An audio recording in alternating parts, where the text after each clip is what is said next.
এক রাতের জন্য আমার বউকে তোদের হাতে তুলে দেব, বিনিময়ে আমাকে 5 লাখ টাকা দিতে হবে। দেখ সাইমন, মজা করিস না, এমনি আজকে মন খারাপ। আমি তোদের সাথে মজা করছি না, সিরিয়াসলি বলছি, বিশ্বাস কর। পাভেল আমার ঘাড়ে হাত দিয়ে বলল, কালকে না তোর বিয়ে? কালকে আমার বিয়ে। এবার আমি খুশি মনে বললাম, যদি কালকে তোর বিয়ে হয় আর তোর যদি টাকা দরকারি হয়, তাহলে কালকে রাতে তুই তোর বউয়ের কাছে যেতে পারবি না, আমি আর পাভেল মিলে তোর বাসর রাত করবো। এখন তুই কি রাজি কিনা বল। সাইমন মুখ কালো করে দিয়ে বলল, আচ্ছা ঠিক আছে, আমি রাজি, কিন্তু মনে রাখবি একটাই রাত, আর ও কিন্তু আমার বউ। অন্য মেয়েদের যেভাবে রেপ করে মেরে ফেলিস, ওর সাথে কিন্তু তেমন কিছু করবি না। আরে সাইমন, তুই সব কোনো নিয়ে চিন্তা করিস না, তুই আমাদের বন্ধু, এই অফারটা দিচ্ছিস এটাই তো অনেক বেশি। পাভেল উঁচু কণ্ঠে বলল, লাদেন, তোর মাথা খারাপ হয়ে গেছে। আমরা যদিও কোনো হোটেলে যাই 2000 টাকার মাঝে ভালো মেয়ে পেয়ে যাব। ওর বউয়ের সাথে এক রাত কাটানোর জন্য 5 লাখ টাকা দিতে হবে, বেশি হয়ে যাচ্ছে না? তুই একবার চিন্তা করে দেখ।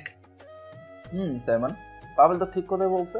সাইমন আমার হাত ধরে বলল, প্লিজ এভাবে বলিস না, আমার এই মুহূর্তে টাকা অনেক দরকার। আর যেই বাসর রাত নিয়ে হাজার ছেলেমেয়ের স্বপ্ন থাকে, আমি সেই স্বপ্ন বাদ দিয়ে তোদের দিয়ে দিলাম। আর তোদের তো অনেক টাকা আছে, 5 লাখই তো। তবে তোরে একটা কথা বলি, মেয়েটা কিন্তু অনেক জোশ আছে, দেখলেই তোদের লোভ জেগে যাবে। সাইমন হাত ছাড়িয়ে বললাম, তোর বউকে আমাদের হাতে তুলে দিলি, আবার বলিস মেয়েটার জোশ আছে। মানছি আমরা নিষিদ্ধ কাজে জড়িত আছি, কিন্তু তাই বলে বন্ধুর বউকে। সাইমন মাথা নিচু করে বলল, এই মেয়েকে আমার বেশি একটা পছন্দ নয়, বিয়ের পর ওকে আমি ডিভোর্স দিয়ে দেব। এজন্য ভাবলাম, আমি যেহেতু এনজয় করব, সাথে তোরাও কর। ওকে, তাহলে ডান বন্ধু। কালকে বিয়ে করে বউ তুই নিয়ে আসবি, আর বাসর রাত করবো আমরা। টাকাগুলো সময় মতোই পেয়ে যাবি। আমি আর কি বলবো সাইমন, যা বলার তো পাভেল বলেই দিয়েছে। আচ্ছা আজকে আমরা আসি, তাহলে চল, আমাকে আবার আম্মুর টিফিন দিয়ে আসতে হবে। ওকে বন্ধু, তাহলে আমরা গেলাম। তুই আমাদের কলিজার বন্ধু, নিজের বাসর রাত আমাদের দিয়ে দিলি। বুকে আয়। পাভেল আমার হাত ধরে বললে, ও হয়েছে, আর তোর ইমোশনাল হতে হবে না, এখন চল, কালকে আবার তৈরি হতে হবে। সাইমনের থেকে বিদায় নিয়ে বাড়ির উদ্দেশ্যে রওনা দিলাম। লাদেন, কালকে কিন্তু ট্যাবলেট খেতে হবে। জোর বেড়া, ও আমাদের বন্ধুর বউ, এসব পরে দেখা যাবে। এখন বল, ওই কলেজের মেয়েটার খবর কি? মামা, ওই মেয়েটার বাবা হলো খুব বড় ব্যবসায়ী। ওকে দর্শন করলে আমরা বিপদে পড়ে যাব, আমাদের আরো গরিব ঘরের মেয়ে খুঁজতে হবে। মন খারাপ করে বললাম, মেয়েটাকে আমার অনেক পছন্দ হয়েছিল। আচ্ছা এক কাজ কর, তুই ওর সাথে প্রেম কর, তাহলে তো বিষয়টা সহজ হয়ে যায়। প্রেম করে কি করবো শালা, আমাদের জন্য কি মেয়ের অভাব আছে? পাভেল তুই এত বুঝিস কেন বলতো? আমি যা বলছি তাই কর। দেখা গেল ও যদি তোর প্রেমে রাজি হয়, পরে ওর সাথে কতগুলো নেগেটিভ পিক তুলবি, আর ওগুলো দেখিয়ে ব্ল্যাকমেল করে আমরা আমাদের কাজ হাসিল করে নেব। গুড বুদ্ধি তো বন্ধু তোর। আচ্ছা, মেয়েটা পরে রাজি হবে তো? আরে তুই একবার চেষ্টা করেই দেখ না। ওকে, তুই বললি যেহেতু আমি দেখবো। আজকে রাতে কি কোথাও যাবি? না আজকে আর যাবো না, কালকে তো সাইমনের বউয়ের কাছেই হয়ে যাবে। তো এখন কোথায় যাবি? কোথায় আবার, আম্মুকে থানায় গিয়ে টিফিন দিয়ে আসতে হবে। এই যে তোর আম্মু এত মারে, তাও কেন বারবার ঘুরে ফিরে ওনার কাছে যাস? কি করব বল, যত হোক উনি আমার আম্মু। কিন্তু একটা জিনিস বুঝি না আমি, জানিস, কে নিজের ছেলেকে এভাবে মারতে পারে? মাঝে মাঝে চিন্তা করি, এটা কি আমার আসল মা নাকি সৎ মা? তুই পালিয়ে যেতে পারিস না? পালিয়ে গেলে কি আর এত এনজয় করতে পারতাম? আচ্ছা বাই পাগল, কালকে দেখা হবে। ওকে যা, আর সাবধানে থাকিস, কারণ আমাদের উপর নজর আছে, কখন কি রাস্তায়। এসব নিয়ে তুই চিন্তা করবি না, আমার সাথে আবার কে লাগতে আসবে? ওর পুরো ফ্যামিলি আমি খেয়ে ফেলবো না? পাবেল ওর রাস্তা চলে গেল, আর আমি আমার রাস্তায়। এতক্ষণ যাদের সাথে কথা বললাম ওরা হলো আমার কলিজার বন্ধু, তিনজনের একসাথেই চলাফেরা। ইন্টার পরীক্ষা দিয়ে ঘোরাঘুরি করছি, এসএসসিতে এবার ফেল করছি, আর ইন্টারে একবার, জানি না আজও পাস করবো কিনা। তবে এসব নিয়ে আমি এত চিন্তা করি না, যা হবার তো হবেই, পরে দেখা যাবে। পকেট থেকে সিগারেট বের করে টানতে লাগলাম। যত নেশা জাতীয় জিনিস আছে সব আমাকে খেতে হয়, নইলে আমার মাথা এমনিই গরম হয়ে যায়। এই পর্যন্ত অনেকগুলো মেয়েকে রেপ করে মেরে ফেলছি, তবে ওরা থানায় মামলা করেছিল, কিন্তু আমাদের টাকা আছে তাই ওরা কিছু করতে পারে নাই। আমাদের টার্গেট হলো একেবারে নিম্ন মধ্যবিক মেয়েরা, যাদের টাকা কম, চাইলেও আমাদের কিচ্ছু করতে পারবে না। এগুলো করা আমার এক প্রকার নেশা হয়ে গেছে, জানি না কোন দিন এইসব কাজের জন্য জেলে যেতে হয়। আজকে টাকা আছে বলে বেঁচে যাই। তবে আমার বাবা আমাকে এই বিষয়ে অনেক বোঝায়, কিন্তু আমি আমার মতোই কাজ করি। বাবা আছে বলেই আমি বেঁচে আছি, নইলে আমার মা কোনোদিনই আমাকে গলার টিপে হত্যা করে ফেলতো। রাস্তার ধারে একটা বেঞ্চের উপর গিয়ে বসলাম। কখনো যে আমি এমন পথে চলে আসবো তা কল্পনার বাইরে ছিল। তবে আমাকে এই পথে এনেছে আমার আম্মু। আমি বাধ্য হয়ে এসেছি। বাড়িতে একটু দেরি করে গেলেই উনি আমাকে লাঠি দিয়ে ইচ্ছা মতো আঘাত করে। আমি শুধু চুপচাপ চোখ বুঝে সব সহ্য করি। বাবা আর কতক্ষণ বাড়িতে থাকে, কিন্তু সবসময় নিজের অফিস নিয়েই পড়ে আছে। সেদিন থানাতে একটু দেরিতে যাওয়ার কারণে আম্মু সবার সামনে আমাকে কান ধরে দাঁড় করিয়ে রেখেছিল। খুব খারাপ লাগছিল তখন। আমি এসব অত্যাচার সহ্য করতে না পেরে দরজা বন্ধ করে যা মন চায় তা খেয়ে মনের কষ্ট দূর করি। কোনটা নেশা কোনটা কি সেটা খুঁজি না। মাঝে মাঝে থানায় যখন আমার নামে ধর্ষণের মামলা লেখা হয়, সেদিন আমার উপর যে ঝড় বয়ে যায়। আমাকে ঘরের মাঝে বেঁধে আম্মুর ইচ্ছে মতো আঘাত করে।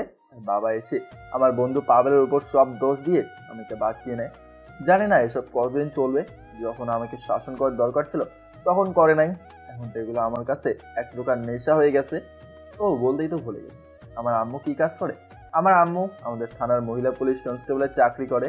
আমি আর বেশি হলে আমাদের বাড়িতে আর 1 বছর আছে, পরে পালিয়ে অন্য কোথাও চলে যাব। প্রতিদিন মায়ের খেতে পারবো না। ঘড়িতে এখন 12টা বেজে 40 মিনিট হয়ে গেল। অবশ্যই আমার তো অনেকটাই দেরি হয়ে গেল। সিগারেট ছেড়ে তাড়াতাড়ি বাড়ির উদ্দেশ্যে হেঁটে গেলাম। কিচেনে গিয়ে নিজের হাতে আম্মুর জন্য খাবার তৈরি করলাম। আবার বাসা থেকে বাইর হয়ে বাইক নিয়ে থানার উদ্দেশ্যে রওনা দিলাম। ভাবছেন আমাকে এত টাকা কে দেয়? আমাকে আমার বাবা প্রতি মাসে আমার অ্যাকাউন্টে 50,000 টাকা করে দেয়। বাবা বলে, আমারটা ছেলেই তো, আমার এত টাকা খাবে কে? ওর যা ইচ্ছে তাই করবে, এখন তো এনজয় করার সময়। এমন বাবা কয়জনের আছে? আমি এখানে একা, কারণ আমার ছোট বোন বিদেশে পড়াশোনা করে। ওর সাথে আমার বেশি একটা ভালো সম্পর্ক নেই। আম্মু আবার ওকে খুব ভালোবাসে। আমাদের ওনারা ভাগ করে নিয়েছে মনে। বাবা আমাকে ভালোবাসে আর আম্মু আমার বোনকে। যাক, এখন এসব কথা ছাড়ি। থানার সামনে যেতে যেতে 5 মিনিট লেট হয়ে গেল। থানার ভেতরে গিয়ে দেখি আম্মু ইন্সপেক্টরের সাথে বসে বসে কথা বলছে, যেটা দেখে আমার খুব রাগ হলো। আমার আম্মুর এই ওসির সাথে ভালো একটা সম্পর্ক আছে। মাঝে মাঝে মন চায় আম্মুকে আমি নিজ হাতে খুন করে ফেলি, কিন্তু পারি না। আমি আমার আম্মু হয় দেখে থানার মাঝ বরাবর দাঁড়িয়ে বললাম, আম্মু আপনার খাবার নিয়ে আসলাম। আম্মু আমার দিকে ফিরে চোখ লাল করে বলল, খাবার নিয়ে আসতে এত দেরি হলো কেন? নাকি ভালো করে একদিন সার্চ করলে সময় মতন আসবি? কোনটা? আমি মাথা নিচু করে বললাম, সরি আম্মু। ইন্সপেক্টর আমার দিকে তাকিয়ে বলল, আহা ফারজানা, তুমি এমন করছো কেন? ও তো তোমারই ছেলে। এখন চলো খেতে যাই, এমনি 5 মিনিট সময় চলে গেল। আম্মু আমার দিকে ধমক দিয়ে বলল, এখানে বসে থাক, আমরা খেয়ে আসছি। যদি এখান থেকে এক পা নড়িস না। জি আম্মু, দাঁড়িয়ে আছি, আপনি খেয়ে আসুন। ইন্সপেক্টর আর আমার আম্মু ভিতরের রুমে চলে গেল। রাগে আমার শরীরটা ফেটে যাচ্ছে। আমার সামনে শালা আমার আম্মুর নাম ধরে ডাকি। শালার কত বড় সাহস! আমি বাবাকে অনেকবার বলছি আম্মুর সাথে ইন্সপেক্টরের সম্পর্ক বেশি একটা ভালো ঠেকছে না, কিন্তু উনি বলে, বাবা, আমার এখন বয়স হয়েছে, আমি কি করব বল? তোর মার যা ইচ্ছা মনে তাই করুক, ওকে আমি আর বাধা দেই না, স্বাধীন করে দিলাম। আমিও তখন কিছু বলি না। তবে বিশ্বাস করেন ভাই, আমি এই শালাকে ছাড়বো না। ওকে একদিন একেবারে জায়গা মতো বসে দেবো। আম্মু আসার পর আমার হাতের টিফিন বাড়ি আর কিছু টাকা ধরে দিয়ে বলল, যা, স্যারের জন্য এক প্যাক সিগারেট নিয়ে আয়। আমি মাথা নিচু করে বললাম, জি আম্মু, আনছি। বাড়ি থেকে সিগারেট নিয়ে এসে আমার হাতে দিতেই ইন্সপেক্টর একটা হাসি দিয়ে বলল, এই ছেলে, তুমি এখন চলে যাও, আর কালকে থেকে কিন্তু সময় মতোই আসবে। ফারজানা, এখন কাজে যাও। স্যার, আসার সময় ম্যামকে দেখতে পেলাম দূর থেকে আপনার উপর নজর রাখছে। হয়তো এখন চলে গেছে, কিন্তু জানি না উনি দূর থেকে কেন আপনার উপর নজর রাখছিল। এটা বলে থানা থেকে বের হয়ে গেলাম। এখন মজা বুঝ শালা, আমার আম্মুকে সহজ সরল পেয়ে পটানো না। এবার দেখ তোর আমি কি করি। ইন্সপেক্টরের একটা মেয়ে আছে, আমার থেকে 2 বছরের বড়, তবে মারাত্মক আকারের সুন্দর। এখন আমার টার্গেট এই শালার মেয়ে। আমার আম্মুকে পটাবি? শালা এখন তোর মেয়েকে বাঁচা। ওকে আমি 2 দিন পরেই রেপ করবো। টিফিন বক্স হাতে নিয়ে ইন্সপেক্টরের বাড়িতে চলে গেলাম। যাই, ওর মেয়ের সাথে একটু আড্ডা মেরে আসি। বাড়িতে বসে থাকতে আর ভালো লাগবে না একা একা। বাইক রেখে কলিং বেল বাজাতেই আন্টি এসে দরজায় খুলে দিল। শালা পুলিশের বউরা এত সুন্দর হতে পারে? সরকারি চাকরি করে না, জামাই কালো নাকি টাকলা সেটা দেখবে না, সরকারি চাকরি দেখলেই বিয়ে করে নেবে। আন্টি আমাকে দেখে বলল, আরে বাবা, তুমি আসো আসো, ভেতরে আসো। ভালো আছেন আন্টি? এই তো আলহামদুলিল্লাহ। হঠাৎ কি মনে করে? আন্টি, আমি কি আপনাদের বাসায় আসতে পারি না? কোনো কারণ লাগে নাকি আমার? আরে বাবা, আমি কি তাই বললাম? তোমার তো কোনো দেখাই পাই না আজকাল। এই তো আন্টি একটু বিজি থাকি। সারাদিন এইদিক সেদিক ঘোরাঘুরি করো, বিজি তো থাকবেই। আন্টি আপু কই? আপুকে তো দেখতে পাচ্ছি না। দেখো গিয়ে রুমে বসে বসে কি করছে। আমি উপরে উঠে আপুর রুমে গিয়ে দেখি মিম আপু বসে বসে ল্যাপটপে কি জানি করছে। আমাকে দেখতে পেয়ে বললো, আরে লাদেন, আয় আয়। মিম আপুর দিয়ে একবার তাকিয়ে মাথা নিচু করে দিলাম। শর্ট জামা পরছে আপু, দেখি মাথায় খারাপ হয়ে গেল। আমি কি আপুর পাশে বসতেই আপু হাসি দিয়ে বলল, তুই কোনোদিন আমার বাসায় আসবি না। আমি অবাক হয়ে বললাম, বুঝলাম না আপু। শোন, টাকা থাকতে সব সম্ভব হয় না। আমার এক বান্ধবীর ছোট বোনকে তুই রেপ করে মেরে ফেলেছিস। ওরা টাকার কারণে কিছু করতে পারেনি, কিন্তু আমি ছাড়তাম না। তবে যখন দেখছি ছেলেটা তুই, এই জন্য বিষয়টা বাদ দিয়ে দিলাম। তোকে আমি ছোট ভাইয়ের নজরে দেখি। মনে রাখিস, একদিন এমন কিছুর জন্য তোকে পস্তাতে হবে। কেউ তোর পাশে থাকবে না। তোর প্রতিটা বিষয় সম্পর্কে জানি। যেদিন আমি হাতে নাতে প্রমাণ পাবো, সেদিন ছাড়বো না তোকে, মনে রাখিস। আমি হাসি দিয়ে বললাম, তুমি আবার আমার কি করবে? আর শোনো, আমাকে হুমকি দিও না আপু, জানো তো আমি কি করতে পারি। কি করবি আমাকে? ধর্ষণ করবি? পারবি তো এটাই, শালা কাপুরুষ কোথাকার। মেজাজ গরম করবে না একদম আপু, এখানে ভালো জন্য আসলাম। আর তুমি? তুই এখন চলে যা, নইলে আমার চেয়ে খারাপ কেউ হবে না। তোকে আমার দেখতে ইচ্ছা করে না। হিসাব করে রাখলাম আপু, খুব শীঘ্রই তোমার সাথে আবার দেখা হবে। যা পারিস তুই কর গিয়ে। মাথা আমার পুরো গরম হয়ে গেল। থানা থেকে মাথা গরম ছিল, আর এখানে এসেও মাথা গরম হয়ে গেল। মাথা হাত দিয়ে রুম থেকে বের হয়ে নিচে নামতে লাগলাম। নিচে আন্টিকে আর দেখতে পেলাম না। দরজা দিয়ে বের হয়ে দোকানে গিয়ে ইচ্ছা মতো সিগারেট খেতে লাগলাম। নেশাটা কিছু কেটে গেল। সর্বনা মিমাপু তোড়ে অপতে আমার মাথা গরম হয়ে যায়। বাইক ফুল স্পিডে সেরে বাসে চলে গেলাম। গিয়ে একটু ঘুমাতে চেষ্টা করলাম, কিন্তু কিছুতেই ঘুম আসছে না। শুধু মিমাপুর বলা কথাগুলো কানে বাজছে। কখন যে ঘুমিয়ে গেলাম বলতে পারে নাই। সকালে উঠে দেখি শরীরটা অনেক দুর্বল হয়ে গেছে। তার মানে আমি রাতে উঠি নাই, এক ঘুমের সকাল হয়ে গেল। সালাম মাল খেলে আর হুশ থাকে। এই তো আম্মু রেডি হচ্ছে। আব্বু নিশ্চিত আজকে বাসায় আসে নাই, নইলে আমাকে ডাক দিত। ফ্রিজ হয়ে কিচেনে গিয়ে নাস্তা তৈরি করে নিলাম। আম্মু নিজের খাবার নিজে বানিয়ে খেয়ে নিল। আমি এই পরিবারের কেউ না, এজন্য আমার খাবার আমাকেই তৈরি করতে হয়। মন চায় মাঝে মাঝে সবকিছু ভেঙে ফেলি। কিচেন থেকে বের হতেই আম্মু আমার দিকে তাকিয়ে বলল, তোর বাবা আসলে বলিস থানায় যেতে, কিছু দরকার আছে আমার। আর এই নে, এখানে 500 টাকা আছে, খরচ করে নিস লাগলে। লাগবে না আম্মু। আম্মু আমাকে ধমক দিয়ে বলল, তোকে রাখতে বলছি না আমি। ভয়ে আম্মুর হাত থেকে টাকাগুলো নিয়ে পকেটে ঢুকে নিলাম। আজকে আম্মু এত ভালো হলো কিভাবে বুঝলাম না। আমিও রেডি হয়ে আজকে স্যামনের বিয়ে, ভাবতে অবাক লাগছে। বিয়ে স্যামনের, আর বাসর রাত করবো আমি আর পাবেল। মেয়েটা কেমন হয় কি জানি। পর থেকে পাবেলকে তুলে নিলাম। সবকিছু রেডি করে সব মিলে কনের বাড়ির উদ্দেশ্যেই রওনা দিলাম। কনের বাড়িতে গিয়ে দেখি সবকিছু একদম ঠিকঠাক আছে, কোনো রকম ঝামেলা হয় নাই। হঠাৎ পাশ থেকে পাবেল বলল, বন্ধু, আশেপাশে তো অনেক মেয়ে আছে, চল দেখি কাউকে পটাতে পারি কিনা। পাবেল চল, বিয়ে বাড়ির মেয়েদের দেখলে আলাদা শরীরে একটা ফিলিংস আসে। এর মাঝে স্যামন আমাদের হাত ধরে বলল, এমন করিস না বন্ধু, আমার মান ইজ্জতের একটা বিষয় আছে। আমি এই বাড়ির বর্তমানে জামাই হব। তোরা একবার এমন থেকে গেলে কি উল্টাপাল্টা কাজ করে ফেলিস কি জানি। তোদের দিকে আমার বিষয় নাই। রেগে বললাম, দূর বেটা, তুই কোনো কথা বলবি না। আমরা কি এখানে এভাবে চুপচাপ বসে থাকবো নাকি? লাদেন রাতের কথা তো মনে আছে, আর তারা যদি এখন কোনো ঝামেলা। আচ্ছা ঠিক আছে, আমরা কোথাও যাব না। এখন তুই খুশি তো? শালা কোথায় যে এসে ফেসে গেলাম। পাবেলের কানের কাছে গিয়ে বললাম, আরে শান্ত হ শালা, এখানে তো আমাদের লাভ। থাক, ওর সাথে কিছুক্ষণ থাকলে কিছু হবে না। দেখতে দেখতে বিয়ে হয়ে গেল, কিন্তু এই পর্যন্ত আমরা মেয়েকে অনেক দেখার চেষ্টা করছি, কিন্তু পারি নাই। এই শালা সাইমনের জন্য সবকিছু শেষ করে মেয়েকে বাসায় নিয়ে যেতে রাত 8টার বেশি সময় হয়ে গেল। এখন আমরা তিনজন ছাদের উপর বসে আড্ডা দিচ্ছি। সাইমন একটা নাম্বার দিয়ে বলল, এই নম্বরে আমার অ্যাকাউন্ট আছে, আমার 5 লাখ টাকা দিয়ে দিই। আমি ক্ষুদ্র চোখে তাকিয়ে বললাম, এখানেই কি দিতে হবে? সাইমন মুসকে হাসি দিয়ে বলল, দেই, আমার ইমার্জেন্সি দরকার আছে। পাবেল ফোন হাতে নিয়ে বলল, বললি না তো সাইমন, তোর কি দরকার আছে টাকা দিয়ে? আর হঠাৎ করে 5 লাখ টাকা দিয়ে তুই কি করবি? দেখ, আমি তো তোদের কাছ থেকে এইভাবে টাকা নিচ্ছি না, আমার বউকে তোদের হাতে তুলে দিয়ে আমি টাকা নিচ্ছি। আর আমার কি দরকার আছে তা জানার চেষ্টা করবি না। পাবেল থাক, ওর ব্যক্তিগত বিষয় নিয়ে প্রশ্ন করবে না। এখন বল, আমাদের বাসায় ঘরে কিভাবে ঢুকাবি? দরজা দিয়ে গেলে তো সবাই জেনে যাবে। সেই চিন্তা আমি আগেই করে রাখছি। এখান থেকে তোরা বের হয়ে চলে যাবি আমার জানলার কাছে, পরে ওখান দিয়ে লাফিয়ে ভিতরে চলে আসবি আর আমি বাহিরে।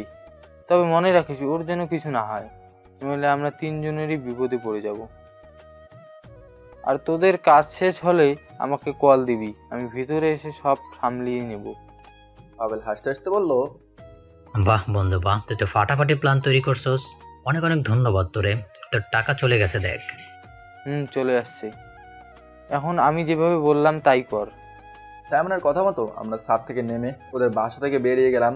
সাইমনের জানলার কাছে প্রায় 10 মিনিট ধরে দাঁড়িয়ে আছি, কিন্তু শালার কোনো খোঁজ খবর নাই। আমি এক প্রকার বিরক্ত হয়ে বললাম, কিরে পাগল, সাইমন কি আমাদের ধোকা দিয়েছে নাকি?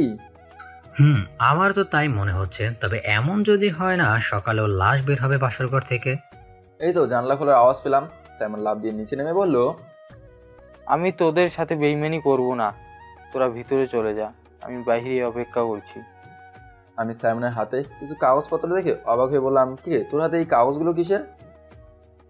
আরে এগুলো আমার দরকারি কাগজ। এখন কি এখানে দাঁড়িয়ে সময় নষ্ট করবি নাকি ভিতরে গিয়ে? পাবেল লাফ দিয়ে ভিতরে ঢুকে বলল, লাদেন হাত দে। পাবেল আমাকে টেনে ভিতরে নিয়ে বলল, সাইমন বাই, ভালো থাকিস। আর যখন ফোন করবি তখন সময় মতো চলে আসবি।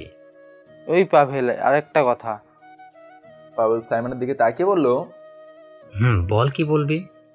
জোর করবি ঠিক আছে, তবে চিৎকার চেঁচামেচি একদম যেন রুমের বাইরে না যায়, নইলে কিন্তু সবাই সন্দেহ করবি। আমি জানালা লাগাতে লাগাতে বললাম, এসব নিয়ে তুই কোনো চিন্তা করিস না, আমাদের জানা আছে কখন যে কি করতে হবে। জানালা বন্ধ করতে পাবেল বলল, বন্ধু দেখ, সাইমনের বউ চুপটি করে কেমন জানি বসে আছে। দাঁড়া, আমি কিছু করছি। আমি একটা কাশি দিলাম, আর সাথে সাথে সাইমনের বউ বসা থেকে উঠে আসলো আমাদের কাছে। কিন্তু দেই নিচে ঝুঁকে সালাম করবে, তখন 4টা পা দেখে ও আবার দাঁড়িয়ে গেল। কেমন জানি এখন মেয়েটার হাত পা ভয়ে কাঁপতে লাগলো। আমি ঝাঁঝালো কণ্ঠে বলে উঠলাম, দেখো, এখানে কোনো চিৎকার চেঁচামেচি করবে না। তোমার বর্তমান স্বামী ওরফে সাইমন তোমাকে আমাদের দুজনের কাছে এই রাতের জন্য বিক্রি করে দিয়েছে। বিনিময়ে আমরা তাকে 5 লাখ টাকা দিয়েছি। তাই এখন কোনো রকম ঝামেলা করবে না, আমরা যা বলবো তাই করবে, আর আমাদের খারাপ পথে নিতে বাধ্য করবে না। ভালো করেই তোমাকে বুঝিয়ে বললাম। আমাদের কথা শুনে মেয়েটা আস্তে আস্তে পিছিয়ে যেতে লাগলো। এমন সময় দেয়ালের কাছে গিয়ে পিঠ ঠেকলো। দেয়ালের সাথে হেলান দিয়ে বসে কান্না করতে লাগলো মেয়েটা। ওর কান্নার আওয়াজ শোনা যাচ্ছে। তাদের সামনে গিয়ে বলল, তোমার কান্না দেখার মতো সময় আমাদের নেই। এমনিতেই কালকে নেশা হয় নাই, এখন তৈরি হয়ে নাও। আর তোমার কি কিছু বলার আছে? মেয়েটা চিকন কোনটা আস্তে করে বলল, আমি আর কি বলবো, যেখানে আমার নিজের স্বামী আমাকে বিক্রি করে দিয়েছে। তবে ভাইয়া, আপনারা আমার উপর দয়া করেন, এমন করলে আমি মরে যাব, সমাজে মুখ দেখাতে পারবো না। পাবেল মেয়েটার ঘুমটা জোর করে খুলে বলল, তোর কথা শোনার মতো আমার কাছে সময় নেই। 5 লাখ টাকা দিয়েছি কি হুদাই? মেয়েটার ঘুমটা সরতে আমি 2 কদম পিছনে গেলাম। আরে ও তো আমার Facebook best friend Mahi Chowdhury. এই মেয়ের সাথে আমার 2 বছর ধরে ফেসবুকে কথা হয়, আরও আমাকে বেস্ট ফ্রেন্ড বলে দাবি করে। আমি বলেছিলাম চল আমরা দেখা করি, কিন্তু ও বলেছিল ভাগ্যে থাকলে অবশ্যই একদিন দেখা হবে। আর আমি মনে মনে ওকে অনেক খুঁজেছি, কিন্তু পাই নাই। কি জানতো ওর বিয়ে হবে সাইমনের কাছে, আর আমাকেই বা ওর বিয়ের দাওয়াত দিল না কেন? আমি তো ওর বেস্ট ফ্রেন্ড ছিলাম। তাড়াতাড়ি আমি পাবেলকে সরিয়ে বললাম, আরে মাহি তুই এখানে? আর তোর কি সাইমনের সাথে বিয়ে হয়েছে? মাহি কান্না বন্ধ করে আমার দিকে তাকিয়ে বলল, লাদেন তুই এখানে? আমি মাথা নিচু করে বললাম, মানে ঠাস করে। মাহি আমার গালে দূরে চড় দিয়ে বলল, তুই আমার সাথে এমন করবি আমি জানতাম না। আর তুই কি প্রতিদিন প্রতিটা মেয়ের সাথেই এমন করিস? দেখ মাহি, আমাকে খারাপ মনে করিস না, আমি যদি জানতাম এটা তুই। তাহলে কি? হ্যাঁ, কি করতি তুই? ছি ছি, এই ছেলে নাকি আমার বেস্ট ফ্রেন্ড, ভাবতেও আমার ঘৃণা লাগছে। মাহি, আমি তোর কাছে হাত জোর করে মাপ চাইছি, কিন্তু তুই আমাকে বিয়ের দাওয়াত দিলি না কেন? লাদেন, আমি কিন্তু এখন শুট করতে বাধ্য হব। যদি আমার কথা তুই না শুনিস তাহলে সত্যি সত্যিই গুলি করব। মায়ের থেকে চোখ পুড়িয়ে পিছনে তাকিয়ে দেখি পাবেল পিস্তল হাতে আমার দিকে তাক করে আছে। আমি দাঁড়িয়ে বললাম, এই পাবেল, তোর মাথা খারাপ হয়ে গেছে? কি করছিস তুই এগুলো? আমি বুঝে গেছি, তোর জন্য আজকে আমি কিছুই করতে পারবো না। ও তোর বেস্ট ফ্রেন্ড হয় নাকি? কি হয় সেটা আমার দেখার বিষয় নয়। ওকে আমার অনেক পছন্দ হয়েছে। এতগুলো টাকা কি হুদাই দিয়েছি? আজকে এই মেয়েকে ছাড়বো না। মাহিকে উদ্দেশ্য করে বলল, ওই মেয়ে, ওই পাশ থেকে রশিয়ানোকে বেঁধে দাও, নইলে তোমাদের দুজনকে এখানেই গুলি করে উড়িয়ে দিব। দেখ পাবেল, এমন করিস না, ও আমার বেস্ট ফ্রেন্ড হয়, আমি তোর টাকা তোর কাছে ফিরিয়ে দেবো, তাও তুই ওর সাথে। ওই মেয়ে, তোরে কি করতে বলছি, তাড়াতাড়ি করবি নাকি এখানে শুট করে দিব? মাই ভয়ে পাশ থেকে রশিটা নিয়ে আমার হাত পা বাঁধতে লাগলো। আমি এবার পাবের দিকে তাকে বললাম, বন্ধুত্বের এই মর্যাদা দিলি?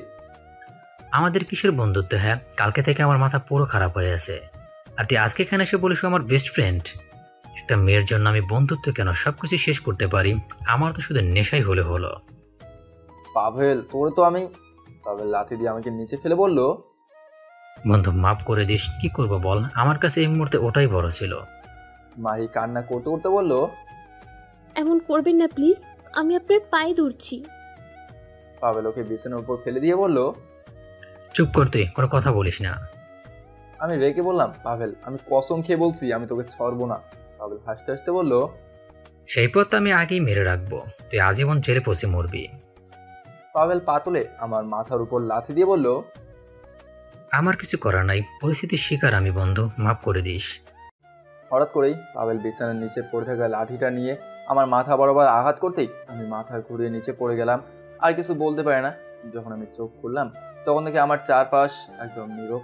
আমি চার দেওয়ালের ভিতরে বন্দি আছি। তার মানে আমি এখন জেলের ভিতরে আছি। কীভাবে কি হলো? পকেট থেকে ফোনটা হাতে নিয়ে দেখি সকাল 8টা বাজে। রাতের কথা মনে হতেই মাথায় হাত দিয়ে দেখি মাথায় ব্যান্ডেজ করা। মাহের তো কিছু হয় নাই, কেমন আছে? প্রথম দেখায় বেস্ট ফ্রেন্ডের সাথে এমন হয়ে যাবে আমি জানতাম না। হঠাৎ করে আমার হাত থেকে কে জানি ফোনটা কেড়ে নিল। সামনে তাকে দেখি আমাদের থানার ইন্সপেক্টর আমাকে ইশারা করে চেয়ারে বসতে বলল। আমি চেয়ারে বসতেই একজন কনস্টেবল এসে আমার হাত পা চেয়ারের সাথে বেঁধে দিল। ইন্সপেক্টর আমার সামনে বসে বলল, তোর মতো বেয়াদব ছেলে আমি কোথাও দেখি নাই। ভাবতাম তুই একসময় ভালো হয়ে যাবি, এই জন্য তোর মা আমার কাছে সব সময় অনুরোধ করে বলে। স্যার, আমার ছেলে একদিন ভালো হয়ে যাবে। ছোট মানুষ, ও এত কিছু বোঝে না। ওর বিরুদ্ধে কোনো অ্যাকশন নেবেন না স্যার, প্লিজ। এজন্য আমি পিছিয়েছিলাম। আর আজকে তুই কি করলি? ছি ছি, তোর বন্ধু সাইমনের বউকে ধর্ষণ করলি। আর আমরা কোনো এক গোপন খবর থেকে জানতে পারছি ও নাকি তোর বেস্ট ফ্রেন্ড হয়। আর ওই মেয়েটার সাথে এমন কাজ করলি, কীভাবে করলি? সাইমনকে তো আমি একবার পেলে ছাড়বো না, ও নাকি দেশ ছেড়ে পালিয়ে গেছে। আর তুই মনে করছিস অভিনয় করে তুই বেঁচে যাবি? আজকে তোর এমন অবস্থা করবো না। আমি কিছু বলার আগে 5 জন কনস্টেবল এসে আমাদের চারদিকে ঘিরে ইচ্ছা মতো মারতে লাগলো। ওরা আমাকে এমনভাবে মারতে লাগলো, একসময় আমি হুঁশ হারিয়ে ফেললাম। আবার মুখের উপর পানি পড়তেই হুঁশ ফিরে আসলো। সামনে তাকে দেখি বাবা দাঁড়িয়ে আছে আর আম্মু এখন চুপটি করে বসে আছে। বাবা আমার মাথায় হাত দিয়ে বলল, অনেক আদরের ছেলে ছিলি তুই আমার, কখনো কোনো বিষয়ে তোরে আমি শাসন করি নাই। যেতে যেতে এমন জায়গায় আমাদের নিয়ে গেলি, এখন আমরা আর সমাজে মুখ দেখতে পারি না। তুই না বলিস তোর মার ইন্সপেক্টরের সাথে ভালো একটা সম্পর্ক নাই কেন? তোর মা সবসময় ওই ওসির সাথে কাজ করে জানিস। সবসময় বলে আমার ছেলের উপর কেউ যেন কোনো মামলা বা খোঁজাখুঁজি না করে, সবসময় তোরা আগলে রাখতে চায়। তোর জন্য তোর মা ওনার সাথে মিলিয়ে দিয়ে থাকে। মাঝে মধ্যে তোর মা তোরে মারধর করে তোর বাজে কাজের জন্য। আর আজকে তুই প্রমাণ করে দিলি তুই আর ভালো হবি না। কিভাবে পারলি সাইমনের বউয়ের সাথে এমনটা করতে? মেয়েটা এখন হসপিটালে বাঁচা মরার লড়াই করছে। এটাও তো করতে পারতি বাবা, অন্য মেয়েদের মতোই ওকে মেরে ফেলতি। এছাড়া আমি কি করব বল? সেই মেয়েটা নাকি তোর বেস্ট ফ্রেন্ড হয়, শেষ পর্যন্ত সে তোর দ্বারা ধর্ষিত হলো। আমি বাবা হয়ে তোর সঙ্গে দেই কেন জানিস? তুই আমার একমাত্র সন্তান, অনেক আদরের। কতদিন আর তোরে লুকিয়ে রাখবো? ব্যাস অনেক হয়েছে, আর না। আজকে যেহেতু সবকিছু প্রকাশ করেই দিলি, কোনোদিন আর আমার বাড়িতে যাবি না। মনে করবি তোর বাবা মা তোর জন্য মৃত, আর তোর যেন ফাঁসি হয় আমি সেই ব্যবস্থা করব। তোর মতো এমন পশু বাঁচিয়ে রাখলে দেশের অনেক ক্ষতি হবে। কান্না করতে করতে বললাম, বিশ্বাস করো বাবা, এখানে আমার কোনো দোষ নেই, সব ওই পাভেলের। আশ্বাস করে বাবা আমার গালে চড় দিয়ে বলল, কার কথা তুই বলিস? ওই পাভেল, ও তো আজকে রাতেই বিদেশে চলে গেছে, শুনলাম লেখাপড়া করার জন্য চলে গেছে। ও এখন নাকি ভালো হতে চায়। আর তুই আর কোনোদিনই আমাদের বাড়িতে আসবি না। আর আমি মনে করব আমার কোনো ছেলে সন্তান ছিল না। এই বলে বাবা উঠে দাঁড়ালো। আমি যে কিছু বলবো সেই কথা আমার মুখ দিয়ে বের হচ্ছে না। কি বলবো আমি বাবাকে? বলার মতো কোনো ভাষা আছে? পাবেল আমাকে বাজেভাবে ফাঁসিয়ে চলে গেছে। একবার শুধু এখান থেকে বের হই, পারবো না আমি কাউকে। আজকে থেকে প্রতিজ্ঞা করলাম আর কোনোদিন মেয়েদের ধারে কাছেও আমি যাব না। এসব ফালতু কাজের জন্য আমার পুরো জীবনটা আজকে শেষ হয়ে গেল। আমি চুপচাপ জেলের ভেতর থেকে বের হয়ে গেল। তবে ওনার চোখে আমি জল দেখতে পেয়েছি। আম্মু আমাকে এতটা ভালোবাসেন আর আমি এর কিছুই জানি না। কিন্তু আমি এখানে কিভাবে আসলাম? আমাকে অজ্ঞান অবস্থায় এখানে নিয়ে আসা হয়েছে। সামনে দাঁড়িয়ে থেকে এক কনস্টেবল বলল, যেই মেয়েটা এখন হাসপাতালের বেডে শুয়ে আছে, ওর যদি জ্ঞান না ফেরে তাহলে আপনাকে ফাঁসি দেওয়া হবে। এখন তো আপনাকে কেউ বাঁচাতে আসবে না। কতগুলো মেয়ের জীবন আপনি নষ্ট করেছেন, একবারও হিসেব করে দেখেছেন?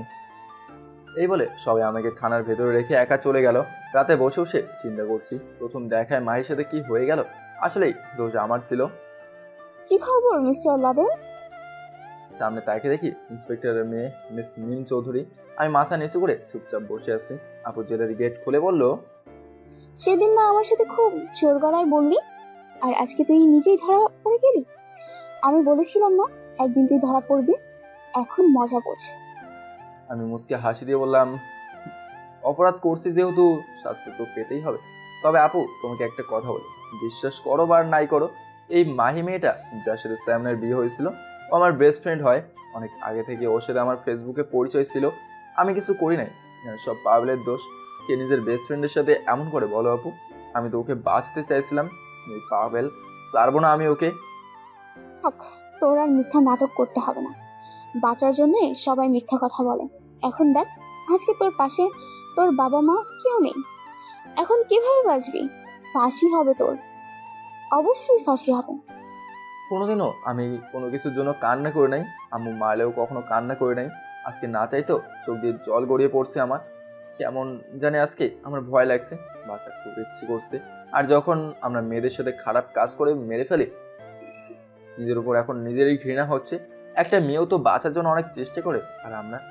এবার কান্না মাখার কণ্ঠে বললাম, আপু আজকে আমার পাশে কেউ নেই, এটা সত্যি। আমাকে হয়তো ফাঁসির রায় দেবে, এটাও সত্যি। বড় বোন হিসেবে তোমাকে বলছি, আমাকে একটু সাহায্য করবে এখান থেকে বের হতে।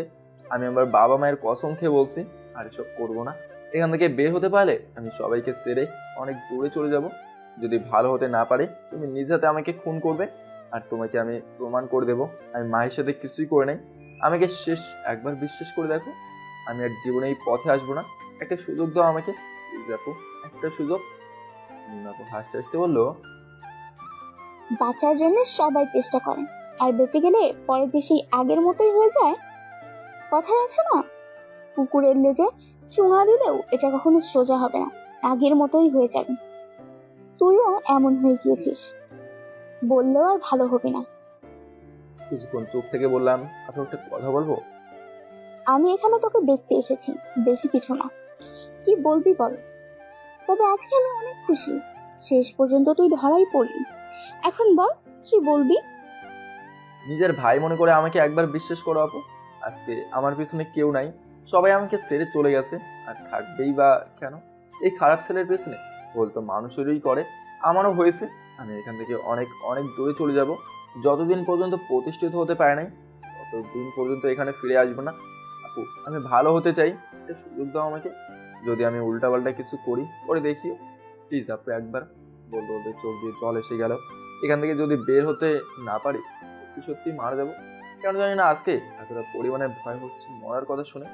আপনার আমার দিকে তাকিয়ে বললো, আজকে তোর অন্য রূপ দেখতে পারলাম, মন বলছে তুই সত্যি কথা বলছিস।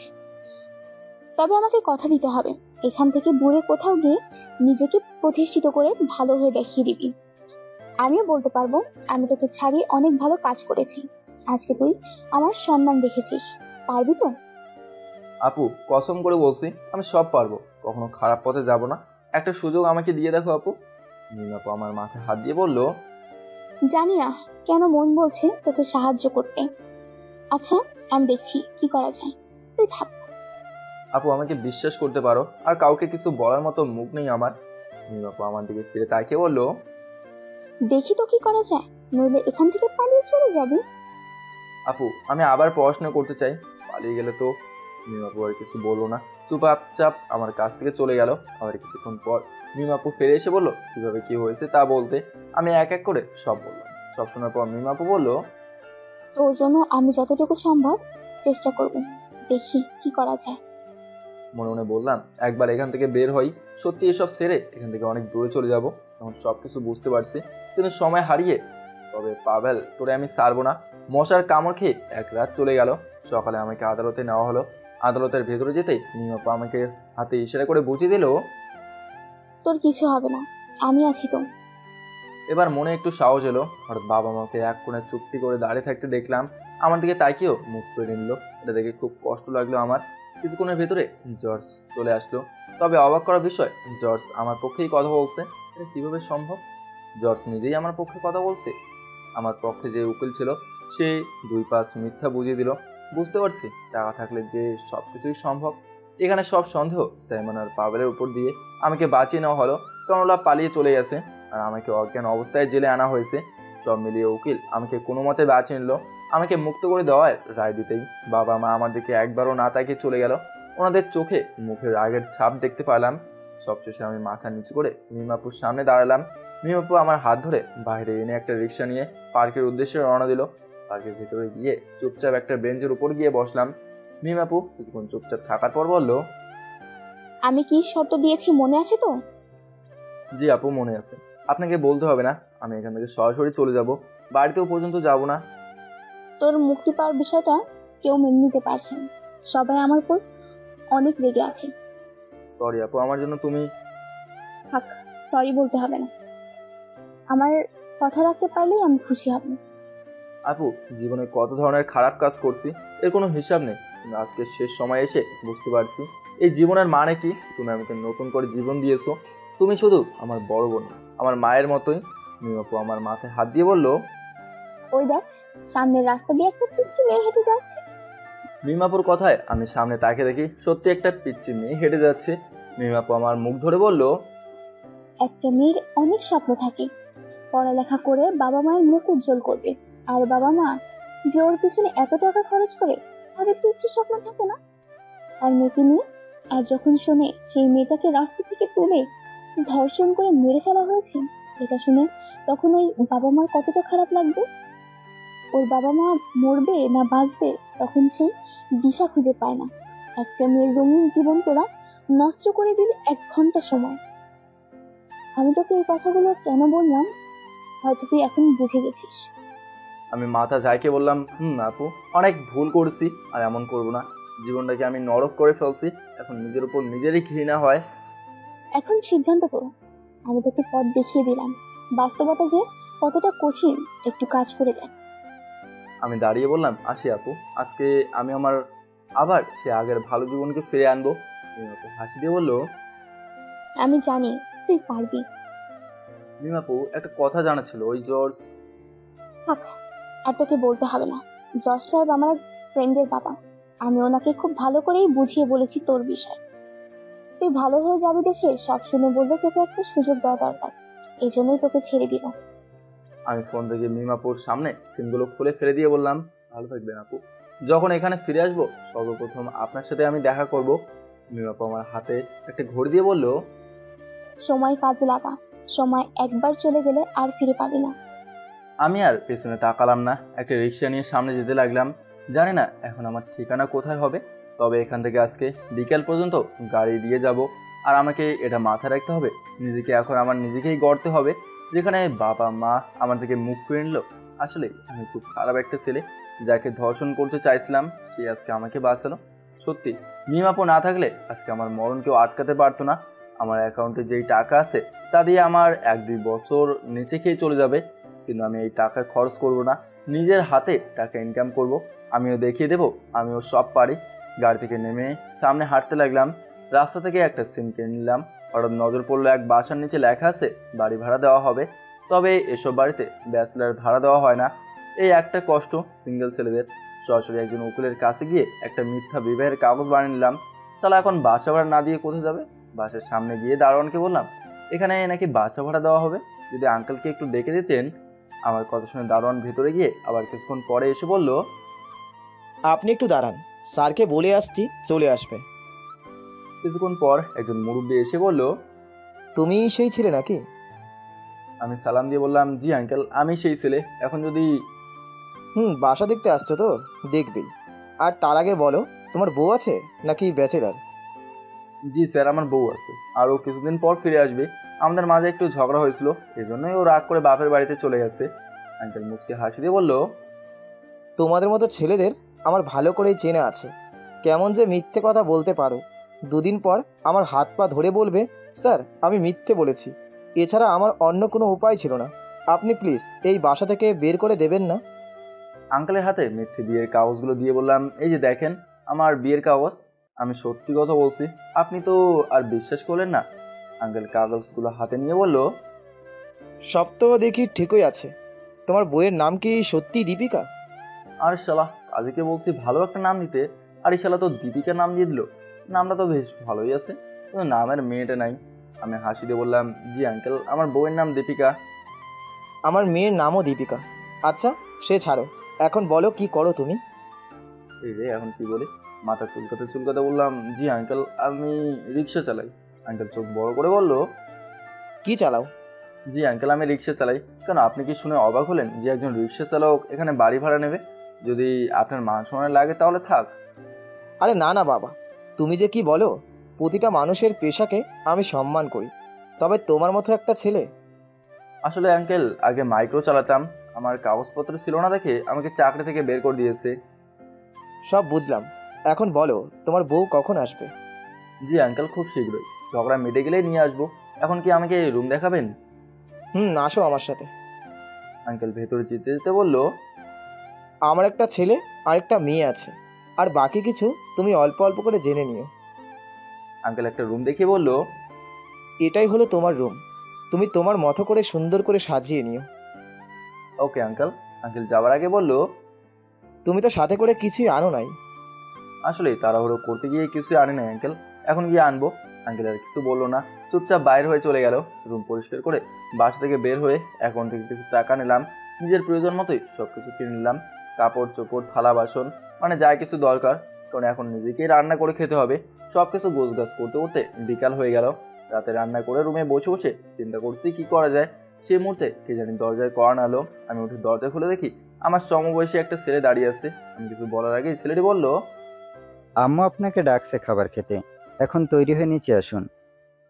ভাই আমি তো রান্না করে ফেলছি, এখন কিভাবে? ছেলেটা আমার হাত ধরে বলল, তাহলে আমার সাথে চলুন, পরে আম্মু আমাকে আবার বকা দিবে।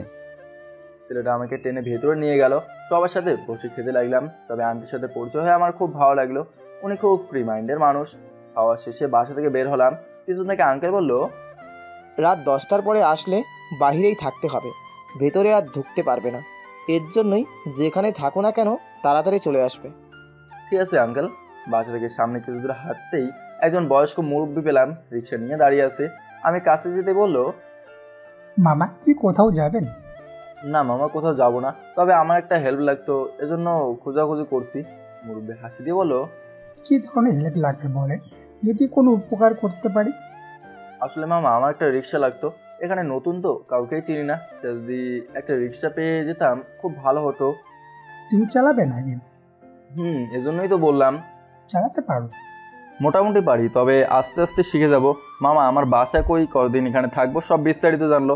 সব শোনার পর মামা বলল, আমার নিজের অনেকগুলো রিক্সা আছে, চাইলে তুমি নিতে পারো, তবে কালকে সকালে আসিও, আমি ভালো করে শিখিয়ে দেব।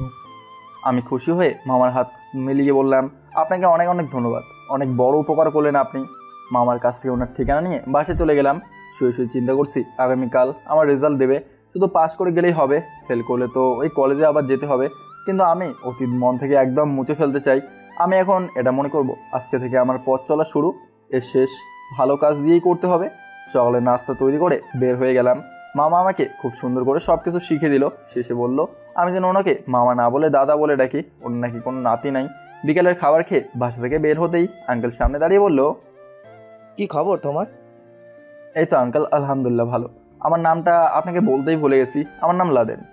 ও সুন্দর নাম তোমার। আচ্ছা আজকে এত খুশি খুশি লাগছে কেন? মনে হচ্ছে তোমার বউ খুব তাড়াতাড়ি আবার ফিরে আসবে। এই তো আঙ্কেল, ওর রাগ কিছুটা কমাতে পারছি, আর আজকে আমার রেজাল্ট দিয়েছে, কোনো মতে পাস করছি। কোন পরীক্ষার? জি আঙ্কেল, ইন্টার। ও মাত্র পাস করেছে, এর জন্যই অনেক খুশি। বুঝি না তোমাদের রীতিনীতি। এত কম রেজাল্ট পেয়েও তুমি খুশি কিভাবে? আর এক কাজ করবে, আমাদের এখানে যেই ভার্সিটি আছে ওইখানে ভর্তি হয়ে যাবে। কেন আঙ্কেল, আমি তো ভাবছি। কোনো ভাবনা করিও না তুমি, এখানে ভর্তি হয়ে যাও, তোমার সুবিধা হবে। আর একটা সারপ্রাইজ আছে, খুব শীঘ্রই পাবে তুমি। কি জানি আঙ্কেল, আপনি কি বলেন। আচ্ছা আমি গেলাম। বাসা থেকে বের হয়ে সরাসরি দাদার কাছে চলে গেলাম। দাদা আমার হাতে রিক্সার চাবি দিয়ে বলল, দেখে শুনে গাড়ি চালাবে, আর কোনো রকম সমস্যা হলে আমাকে বলবি, কেমন? জি দাদা, অবশ্যই।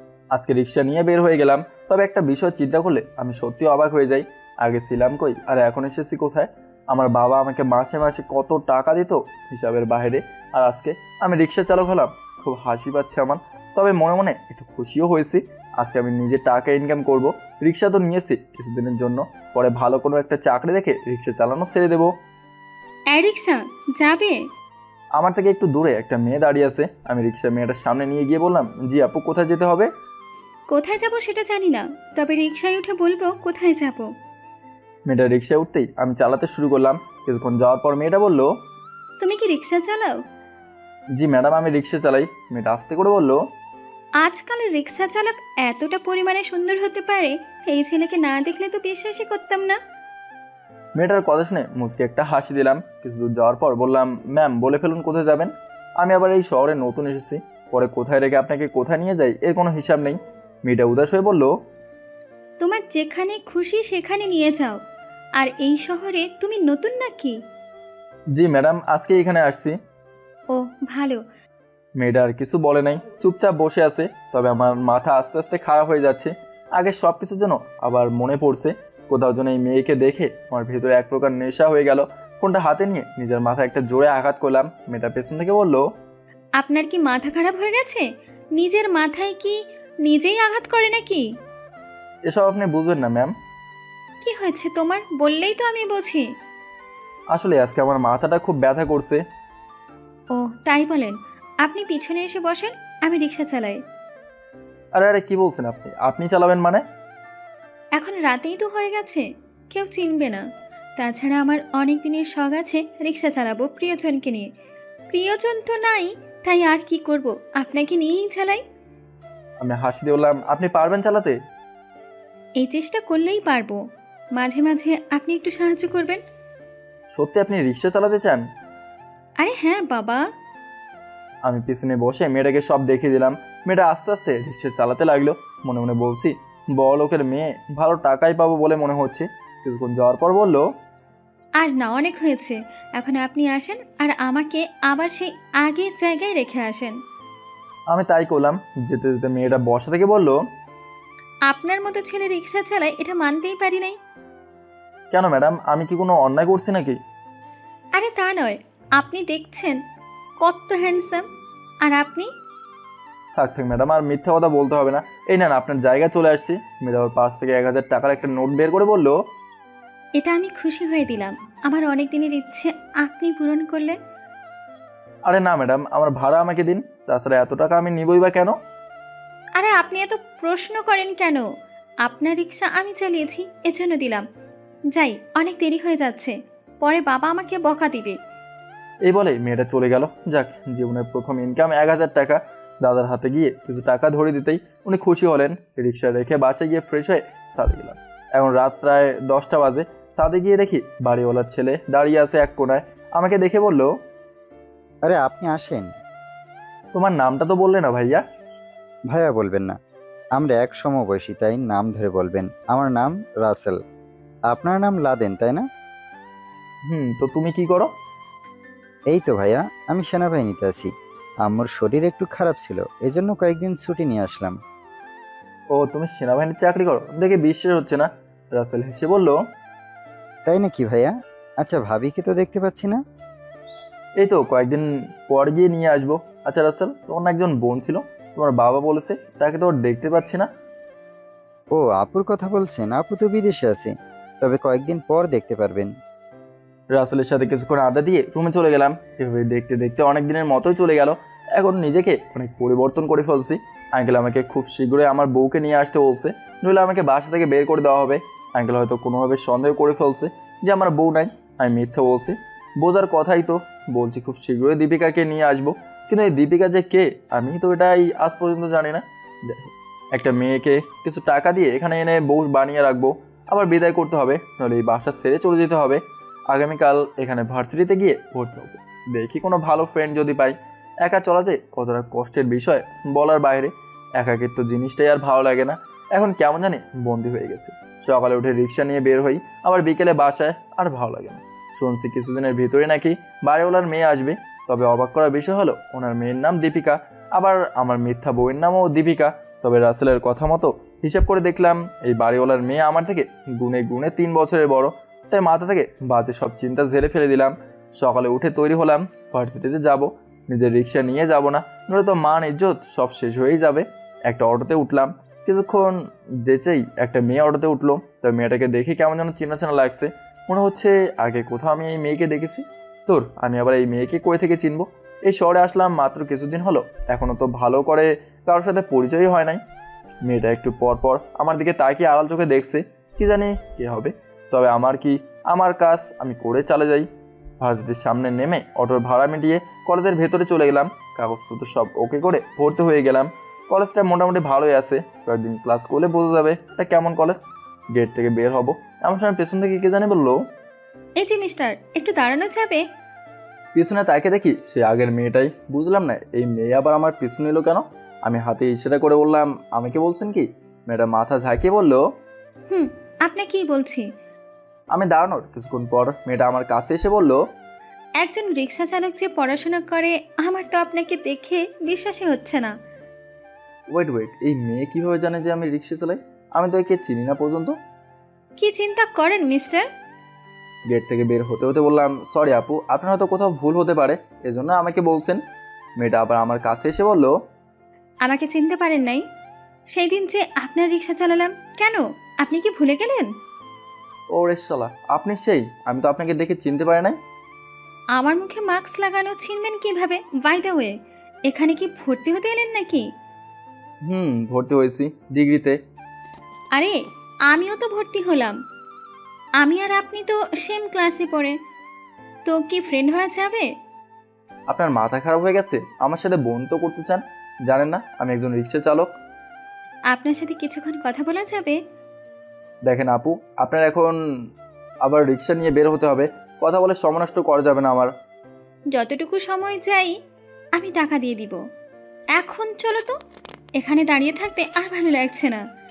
মেয়েটা আমার হাত ধরে একটা নির্জন জায়গায় নিয়ে গেল, একটা বেঞ্চের উপর বসে বলল, আপনার নামটা কি জানতে পারি? আপনাকে আমি কি বলে বোঝাই? আমি একজন রিক্সা চালক, কেন অযথা সময় নষ্ট করছেন? দেখো, প্রথম কথা হলো আমরা একসাথে পড়াশোনা করি, আর তুমি রিক্সা চালাও না কি চালাও সেটা দেখে আমার লাভ নেই। আমার কথা হলো একই ক্লাসে যেহেতু পড়ি, তাহলে ফ্রেন্ড তো হওয়াই যায়। সে তো হয়, কিন্তু কোনো কিন্তু না, আমি যা বলছি। আচ্ছা ওকে, ঠিক আছে, তাহলে ফ্রেন্ড।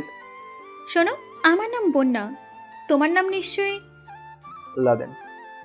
ও, সুন্দর নাম। আচ্ছা বন্যা, তুমি থাকো, আমাকে যেতে হবে, দরকার আছে। মাত্র না আসলাম।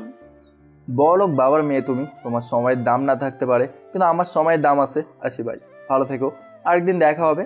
পিছন ফিরে আর তাকে দেখলাম না। অযথা মিথ্যা মায়া বাড়িয়ে লাভ আছে। একা আসি, এটাই বেস্ট আছি। নিজেকে প্রতিষ্ঠিত করতে এসে যদি মেয়েদের নিয়ে পড়ে থাকি, তাহলে জীবন ধ্বংসের পথে চলে যাবে। বাসায় গিয়ে ফ্রেশ হয়ে ছাদে গেলাম।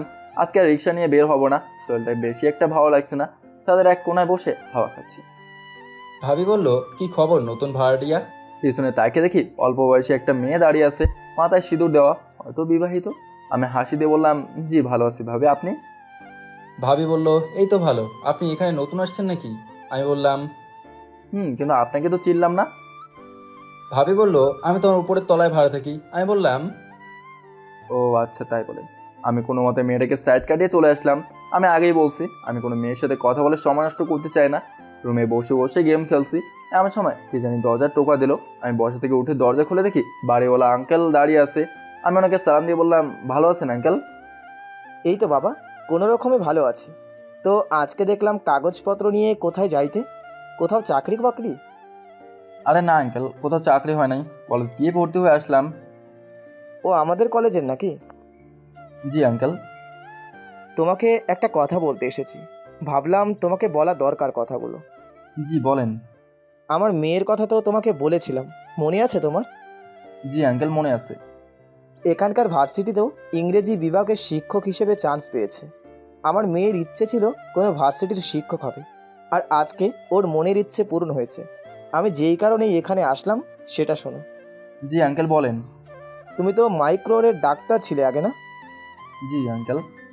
তাহলে আজকে থেকে আমার মেয়ের ড্রাইভার হয়ে যাও, কাগজপত্র সব আমি রেডি করে দেব। আমি মুসকে হাসি দিয়ে বললাম, মজা করছেন না আপনি আঙ্কেল? আরে তোমার সাথে আমি মজা করব কেন, সত্যি কথা বলছি। আমার একজন ড্রাইভার দরকার ছিল, তাই তোমার কাছে আসলাম। আঙ্কেলের মুখের উপর বলে দিলাম, জি আঙ্কেল, আমি রাজি। কালকে সকালে আমার মেয়ে এয়ারপোর্টে থাকবে, তুমি রেডি হয়ে নিও। জি অবশ্যই আঙ্কেল, আপনাকে অনেক অনেক ধন্যবাদ। আঙ্কেল চলে যাওয়ার পর বিছানার উপর শুয়ে শুয়ে চিন্তা করছি, সত্যি আমার কপাল খুলে গেছে। যে কোনো মূল্যেই হোক আমাকে এই বাসায় থাকতে হবে, এখান থেকে কোথাও যাওয়া যাবে না। বিকেলে রেডি হয়ে দাদার কাছে রিক্সার চাবি দিয়ে বসলাম। বলছি, মাইক্রো পেয়ে গেছি, এখন আর এটা লাগবে না। দেখতে দেখতে সকাল হয়ে গেল। হঠাৎ শুনি দরজায় কে জানি করানো এলো। ঘুম ঘুম চোখে দরজা খুলে দেখি আঙ্কেল রাগী দৃষ্টিতে আমার দিকে তাকিয়ে আছে। আমি সোজা হয়ে দাঁড়িয়ে মাথা নিচু করে বললাম, সরি আঙ্কেল, আপনার কথা মনে ছিল না, আমি এখানেই রেডি হয়ে আসছি, একটা মিনিট সময় দেন আমাকে। তাড়াতাড়ি করো, দেরি হয়ে গেলে কিন্তু সর্বনাশ হয়ে যাবে। আঙ্কেল যাওয়ার পর ফ্রেশ হয়ে রুম থেকে বের হলাম। বাইরে গিয়ে দেখে আঙ্কেল দাঁড়িয়ে আছে। আমি যেতেই আঙ্কেল আমার হাতে মাইক্রোর চাবি দিয়ে বলল, দেখে শুনে চলবে, বর্তমানে তুমি যার ড্রাইভার হবে সেই মেয়েটা কিন্তু খুব ভয়ঙ্কর। আমার মেয়ে হলে কি হবে, আমি নিজেও তাকে অনেক ভয় পাই। গাড়ির ভিতরে ঢুকতে ঢুকতে বললাম, ভয় পাওয়ার আগে যদি ভয় পাইয়ে দেন তাহলে তো ভয় পাবই, ও একটু সাহস দেবেন তা না। আঙ্কেল মুসকে হাসি দিয়ে বলল, এখন চলো, কথা বলে আর সময় নষ্ট করে লাভ নেই। আঙ্কেলের কথা মতোই গাড়ি চালাতে লাগলাম। পাবলের মাইক্রো ছিল, আর নেশা করে প্রতিদিন রাতে মাইক্রো নিয়ে বের হতাম, এজন্য মাইক্রো চালাতে পারি। এয়ারপোর্টে গিয়ে গাড়ি পার্কিং করে বসে আছি, আর আঙ্কেল ভেতরে চলে গেল। আমি ভেতরে যাই নাই, কারণ আমি এখানে সাধারণ একজন ড্রাইভার, বড়দের সাথে আমার কখনো যায় না। হঠাৎ আঙ্কেলের হাত ধরে একটা মেয়েকে আসতে দেখলাম। দূর থেকে দেখেই বুঝে গেলাম যে এটা আঙ্কেলের মেয়ে। কি বলবো, মেয়েটা আলাদা একটা রূপ, দূর থেকেই দেখে বোঝা যাচ্ছে। মনে হচ্ছে যেন যে কোনো ছেলে এই মেয়েকে দেখেই প্রেমে পড়বে, এটা শিওর। এই মেয়ের নাম নাকি দীপিকা। সত্যি এর মেয়ের কোনো তুলনা হয় না। আমি গাড়ি থেকে বের হয়ে দরজা খুলে দিলাম। দীপিকা একবার চশমা খুলে আমার দিকে তাকিয়ে বলল, বাবা, এ কি আমার নতুন ড্রাইভার? আঙ্কেল ঠোঁটের কোণে হাসি রেখে বলল, এই ছেলে তোর নতুন ড্রাইভার। কেন, পছন্দ হয় নাই? দেখে তো একদম চোর চোর লাগছে, মনে হচ্ছে যেন কোথাও থেকে কিছু চুরি করে এসেছে। দেখেন ম্যাম, ভদ্রভাবে কথা বলেন। আপনার গাড়ির ড্রাইভার হয়েছে দেখে আপনি আমাকে কিনে নেন নাই। বাবা, এ আমার গাড়ির ড্রাইভার, নাকি আমাকে ওর গাড়ির ড্রাইভার বানাবে? আঙ্কেল আমার দিকে চোখ লাল করে বলল, কেন, তোর পছন্দ হয় নাই ওকে? দেখুন আঙ্কেল, আমার এত প্যাচ ভালো লাগে না। এখন কি ফাউল প্যাচাল বাদ দিয়ে যাবেন কি না?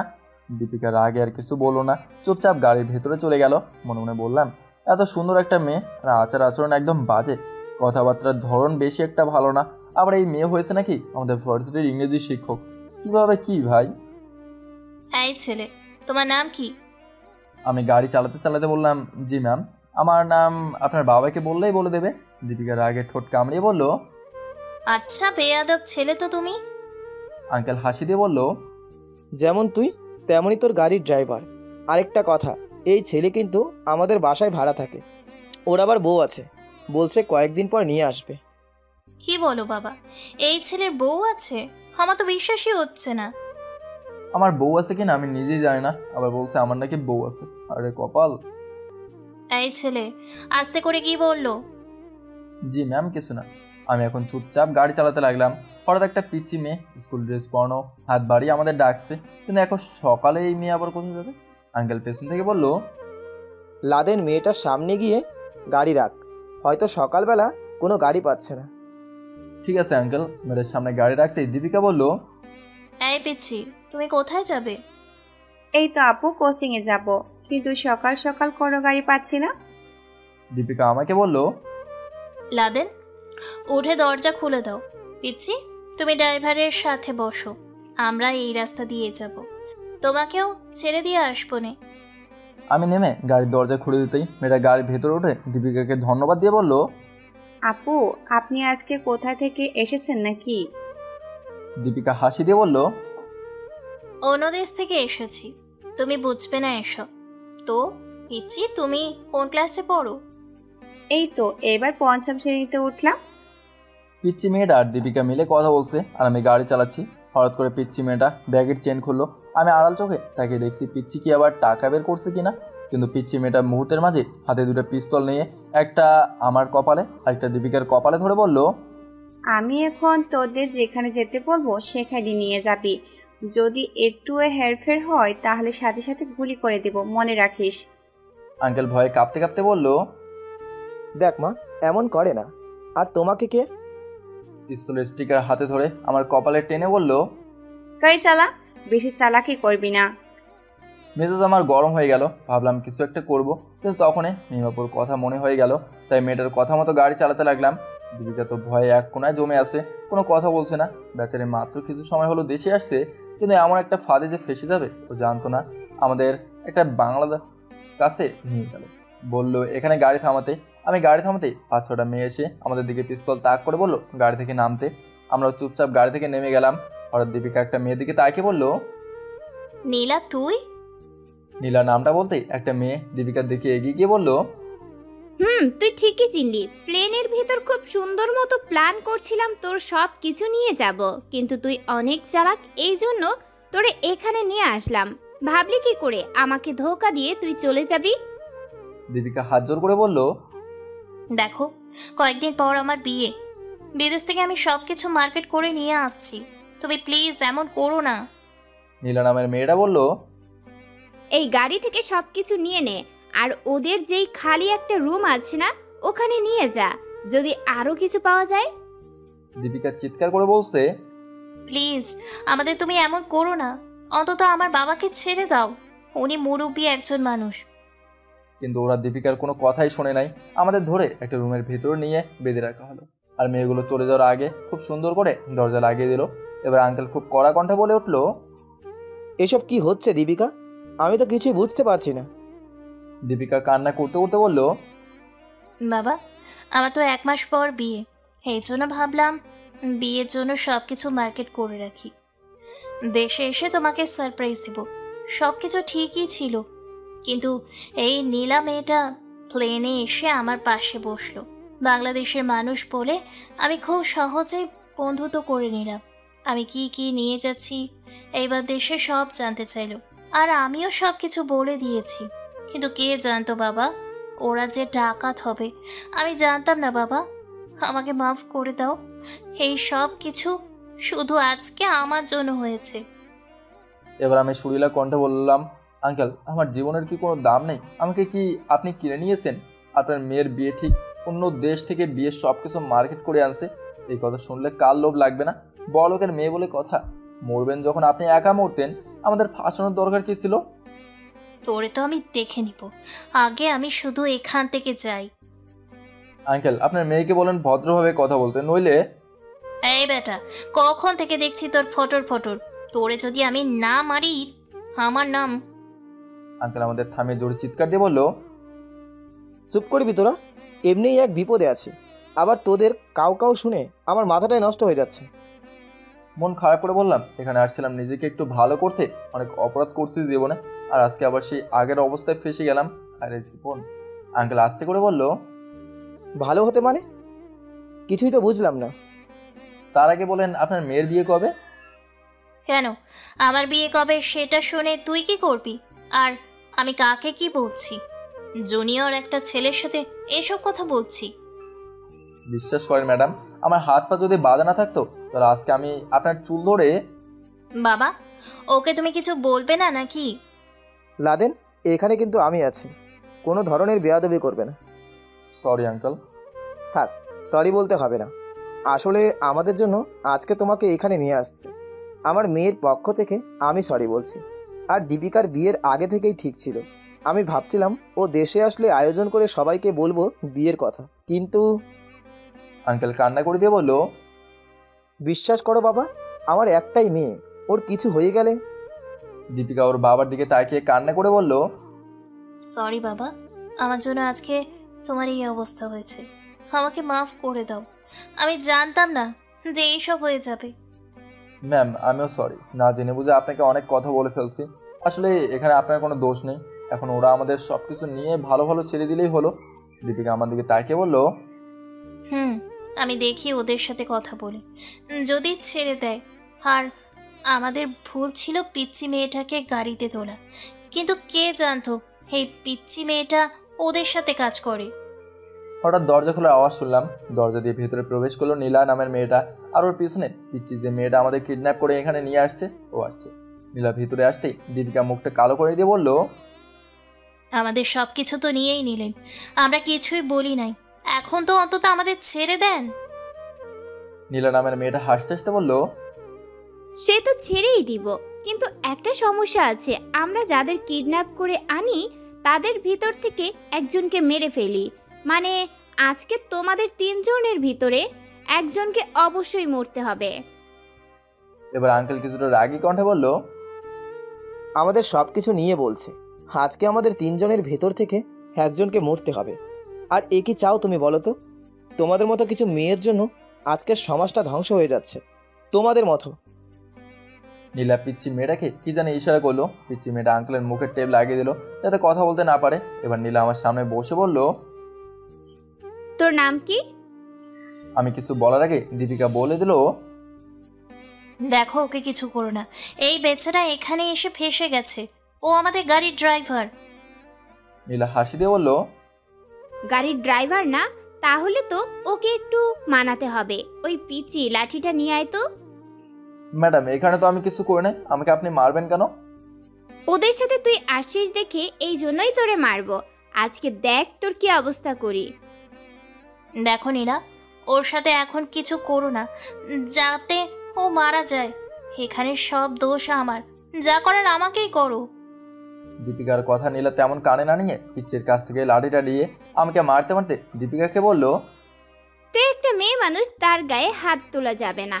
আর তোর বাবা মুরব্বী মানুষ, তাই ওনাকে মারা যাবে না, এই জন্য একেই মরতে হবে। নীলা আমাকে এমনভাবে মারছে যার কারণে আমি কোনো কথাই বলতে পারছি না। কিছুক্ষণ পর মারা বন্ধ করে আমার চুল ধরে বলল, কিরে তোর কি বউ আছে? আস্তে করে নীলার দিকে তাকিয়ে বললাম, যদি মারার হয় মেরে ফেলুন, এত কথা বলছেন কেন?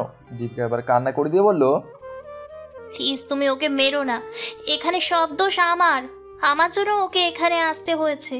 আর ওর বউ আছে, ও মারা গেলে ওর বউয়ের কি অবস্থা হবে? নীলা আমার চুল টেনে বলল, দেখে তো মনে হয় না যে বিয়ে করছে। এই ছেলে আমাকে সত্যি কথা বল, তোর কি বউ আছে কি না? রক্তমাখা মুখে নীলার দিকে তাকিয়ে বললাম, আমার কাছে আবার মেয়ে বিয়ে দেবে? আমি এই পৃথিবীর নিকৃষ্ট একটা ছেলে, আমার এই পৃথিবীতে বাঁচার মতো কোনো অধিকার নেই। আসছিলাম এখানে ভালো হতে, কিন্তু আবার আপনাদের হাতে পড়ে গেলাম।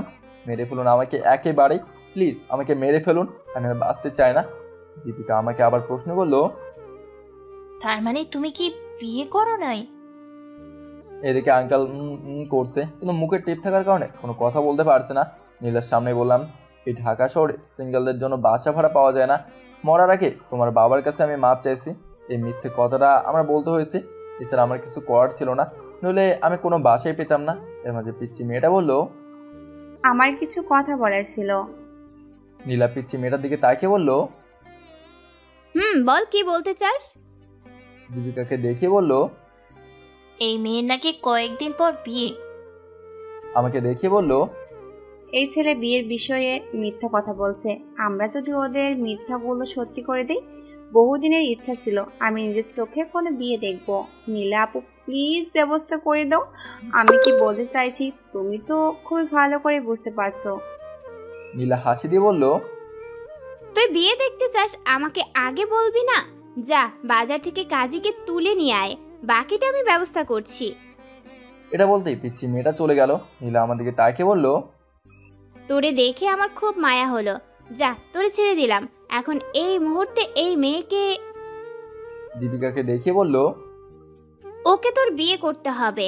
আমার পিচ্চি বোন তাদের এখানে বিয়ে দিতে চায়, তোর মনের আশা আমি পূরণ করব। নীলার কথা শুনে সবাই বোকা হয়ে গেল। দীপিকার চোখ বড় করে বলল, তোমার কি মাথা খারাপ হয়েছে? আমার বিয়ে ঠিক করা আছে, এই মাসে গেলে আমার বিয়ে। নীলা রাগ করে বলল, আমার কথা শুনবি না? এই দেখ আমি কি করি। নীলা আবার আমাকে মারতে শুরু করলো। দীপিকা কান্না করতে করতে আবার বলল, প্লিজ ওকে মেরো না, ও মারা যাবে। নীলা আবার আমাকে মারা থামিয়ে চুপচাপ কিছুক্ষণ বসে রইলো।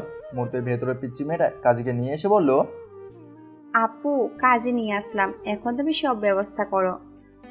নীলা কাজের দিকে তাকিয়ে বলল, এখান থেকে যদি তাড়াতাড়ি বেঁচে ফিরতে চাস তাহলে এদের বিয়ে করা জলদি। আমার কথা কানে গেল তোর তোর আবার। কাজী ভয়ে আমাদের সামনে কাগজ উল্টা পাল্টা করে কি জানি লিখতে লাগলো। ওইদিকে আঙ্কেল চোখ বড় বড় করে কিছু বলার চেষ্টা করছে, কিন্তু ওনার মুখে টেপ দেওয়া, এই জন্য হয়তো চুপ করে আছে। দীপিকা কান্না করতে করতে বলল, আমার জীবনটাকে এভাবে নষ্ট করে দিও না। এই ছেলে আমার থেকে অনেক বছরের জুনিয়র, আবার ও আমার গাড়ির ড্রাইভার। প্লিজ তুমি এই কাজ করো না। বেঁচে থেকেও আমাকে পরে চিন্তা লাশের মতো বেঁচে থাকতে হবে। দীপিকা যে কি বলছে না বলছে নীলার এগুলোর দিকে খেয়াল নেই। এবার কাজী দীপিকার দিকে তাকিয়ে বাবা মায়ের নাম বলতে বলল, কিন্তু দীপিকা কিছুতেই বলতে রাজি না। পিচ্চি মেয়েটা দীপিকার দিকে পিস্তল ঠেকিয়ে বলল, ভালোই ভালোই সব কিছু বলে দে, নইলে দিব কিন্তু ফিগারেটিভ, একেবারে ডাইরেক্ট মারা যাবি। এখন কি মরার ইচ্ছা আছে নাকি পাশার ইচ্ছা আছে সেটা তুই চিন্তা করে দে। দীপিকা ভয়ে ভয়ে সবকিছু বলে দিল। আমার মুখে নীলা লাঠিটা ধরে বলল, এখন তোর পালা, তুই বলবি নাকি আমাকে আবার। কেন এমন করছেন বলেন? আপনি আমার কাছে কি চান? এই মেয়েটা বলছে আমার কাছে বিয়ে হলে ওর জীবন নষ্ট হয়ে যাবে। সত্যি কথাই তো বলছে। আমি একজন গাড়ির ড্রাইভার, আবার ওর থেকে জুনিয়র। প্লিজ আপু, আপনাদের ইচ্ছার জন্য আমাদের জীবনটাকে নষ্ট করবেন না, আমি আপনার পা ধরে বলছি।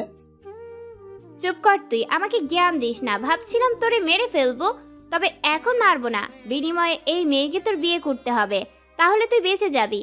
এখন তাড়াতাড়ি কর, আমাদের সময় নষ্ট করিস না। প্লিজ ম্যাডাম, আমার। তুই বলবি নাকি? আমি ভয়ে সবকিছু বলে দিলাম। এদিকে দীপিকা বসে বসে শুধু কান্না করছে। আসলে এখানে আমাদের কিছুই করার নেই। সবকিছু শেষ করে কাজী দীপিকাকে বলল কবুল বলতে। দীপিকা কান্না করতে করতে বলল, আপনার পায়ে ধরে বলি, এমন করবেন না প্লিজ, আমার জীবনটা বরবাদ হয়ে যাবে। এবার বসা থেকে উঠে নীলা গিয়ে দীপিকার মুখ ধরে বলল, এখন ভালোই ভালোই কবুল বলে ফেল, নইলে তোরে এই ছেলের বদলে মেরে ফেলবো। দীপিকা না চাইতেও কবুল বলে ফেললো। কবুল বলে জোরে জোরে কান্না করতে লাগলো।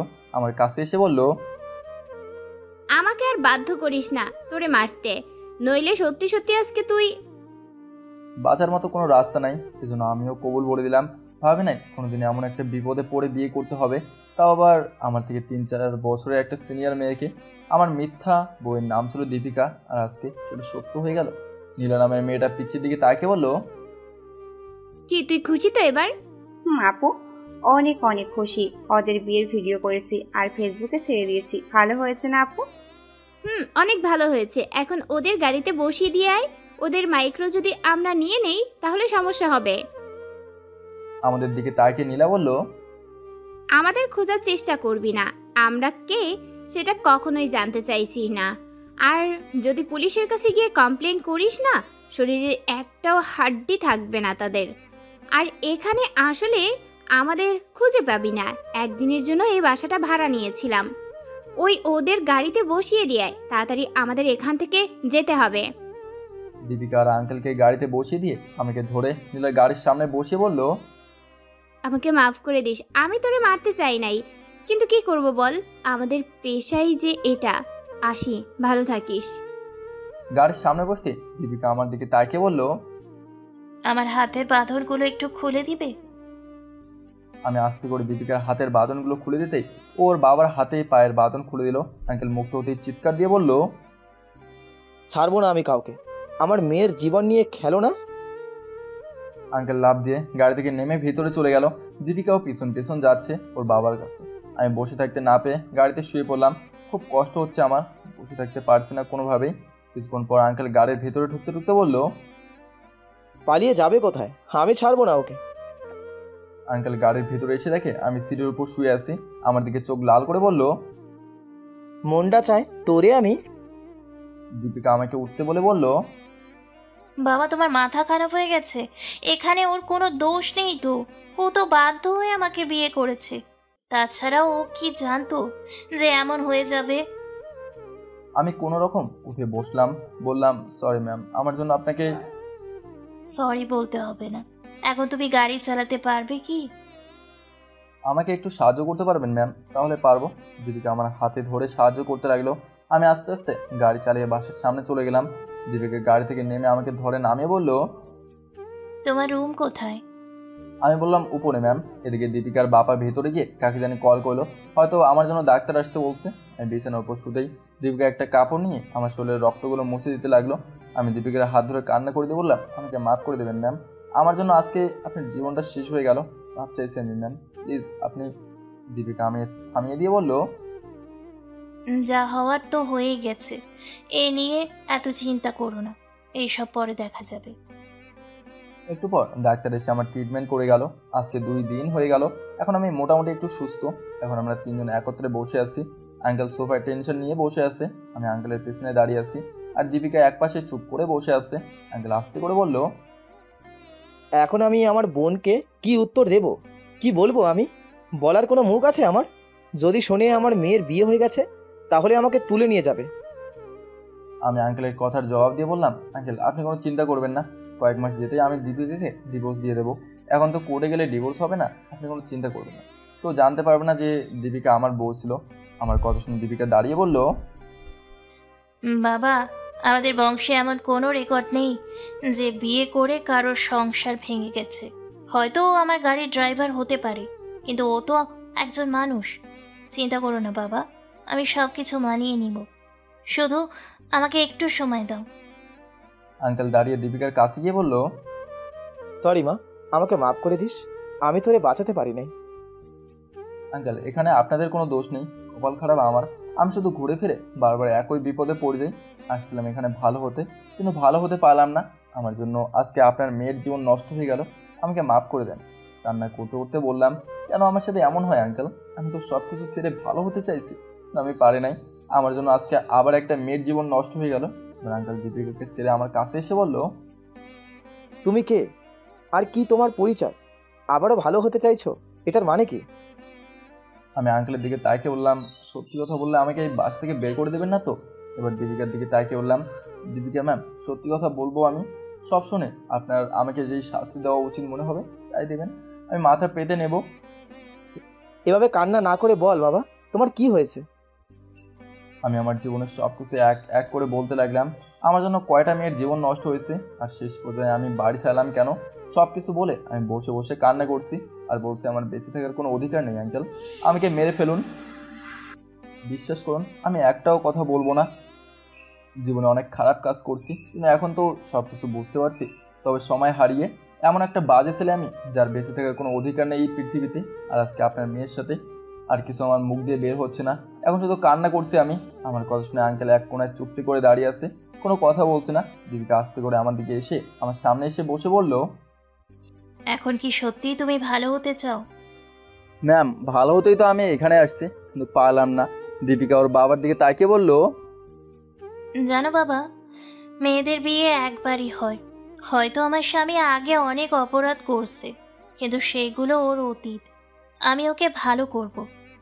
বাবা, তুমি আমাদের মেনে নিবে না? নাকি আমি খুব বড় অন্যায় করে ফেলছি এই সিদ্ধান্ত নিয়ে? আঙ্কেল দীপিকার মাথায় হাত দিয়ে বলল, তুই এখন একজন শিক্ষক, তোর ভেতরে বোঝার মতো ক্ষমতা আছে। তুই যদি এই ছেলের সব কিছু জেনে শুনে থাকতে পারিস, আমি মনে করি এটাই বেস্ট হবে। আমি চাই না আমার মেয়ের প্রথম বিয়ে ভেঙে যায়। একটা মেয়ের বিয়ের প্রথম সংসার ভেঙে যাওয়া মানে ওর জীবন নিয়ে নরকে চলে আসা। আর ছেলেটা এই কয়েকদিন এখানে থেকেছে, আমার মনে হচ্ছে ও ভালো হতে পারবে, কারণ কোনোদিনও ওর বিরুদ্ধে কোনো কম্পিটিশন আসেনি। শুধু বাড়ি ভাড়া নেওয়ার জন্য মিথ্যে কথা বলেছে। এখন বাকিটা তোর ইচ্ছে মা, তুই কি করবি? আমি এবার দাঁড়িয়ে মাথা নিচু করে বললাম, ম্যাম এমন সিদ্ধান্ত নেবেন না, আপনার সাথে আপনার কখনো যায় না। আমি নষ্ট একটা ছেলে, আপনি আমাদের ভার্সিটির শিক্ষক, আপনার মান সম্মান পরে কোথায় যাবে? একবার দীপিকা আমার গালে ঠাস করে একটা চড় দিয়ে বলল, একটু চুপ থাকতে পারো না? দেখছো না আমার বাবার মেয়ে কথা বলছি? আঙ্কেল হাসি দিয়ে বলল, আজকে থেকে আর আমাকে আঙ্কেল বলবে না, বাবা বলে ডাকবে। আমি কিছু বললাম না, চুপচাপ দাঁড়িয়ে আছি। দীপিকা ওর বাবার হাত ধরে বলল, বাবা আমি ওকে ভালো করতে পারবো তো? মা, তুই সব কিছুই করতে পারবি, আমি জানি এটা।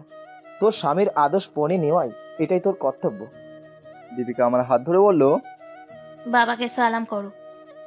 দীপিকা কি করতে চেয়েছে আমি তো বুঝতে পারলাম না। ওর কথায় আমি আঙ্কেলের পা ধরে সালাম করলাম, সাথে দীপিকাও সালাম করলো। আঙ্কেল আমাদের মাথায় হাত দিয়ে বলল, সুখী হ মা তোমরা, আমি তোমাদের জন্য দোয়া করি। দীপিকা ওর বাবাকে জোরে ধরে কান্না করে বলল, ছেলেটা খারাপ জেনেও আমি ওর সঙ্গ দিলাম, তুমি কেন দিলে বাবা? মারে, ও খারাপ এটা আমিও জানি। এখন যদি ওকে এইভাবে একা ছেড়ে দিই তাহলে ওর অবস্থা আরও খারাপ হয়ে যাবে। তুই চিন্তা করিস না, আমি আমার বোনের সাথে কথা বলে সব কিছু সমাধান করে নেব। বাবা তুমি দেখিও একদিন আমি ওকে ভালো করবই। আমি আবার আমার শ্বশুর বাড়িতে ফিরে যাব। দীপিকার আর আঙ্কেলের কথা শুনে আমার চোখ দিয়ে পানি পড়ছে। এত তাড়াতাড়ি ওরা আমাকে আপন করে নিল আর দীপিকার মতো একটা বউ পাবো এটা কোনোদিন ভাবি নাই। সত্যি ওর কোনো তুলনা হয় না। দীপিকার মনটা ভীষণ ভালো, ওর ভিতরে কোনো অহংকার নেই। প্রথমে একটু ভয় পেয়েছিলাম, কিন্তু এখন বুঝতে পারছি ওর মনের দিক দিয়ে কতটা ভালো। কি বলে যে দীপিকাকে ধন্যবাদ দেবো বলার বাইরে। দীপিকা আমাকে ধমক দিয়ে বলল, এখানে দাঁড়িয়ে দাঁড়িয়ে কান্না না করে যাও, তোমার রুম থেকে সবকিছু আমার রুমে এনে রাখো। আজকে থেকে তুমি আমার সাথে থাকবে, আমি দেখতে চাই তুমি কিভাবে ভালো হও না।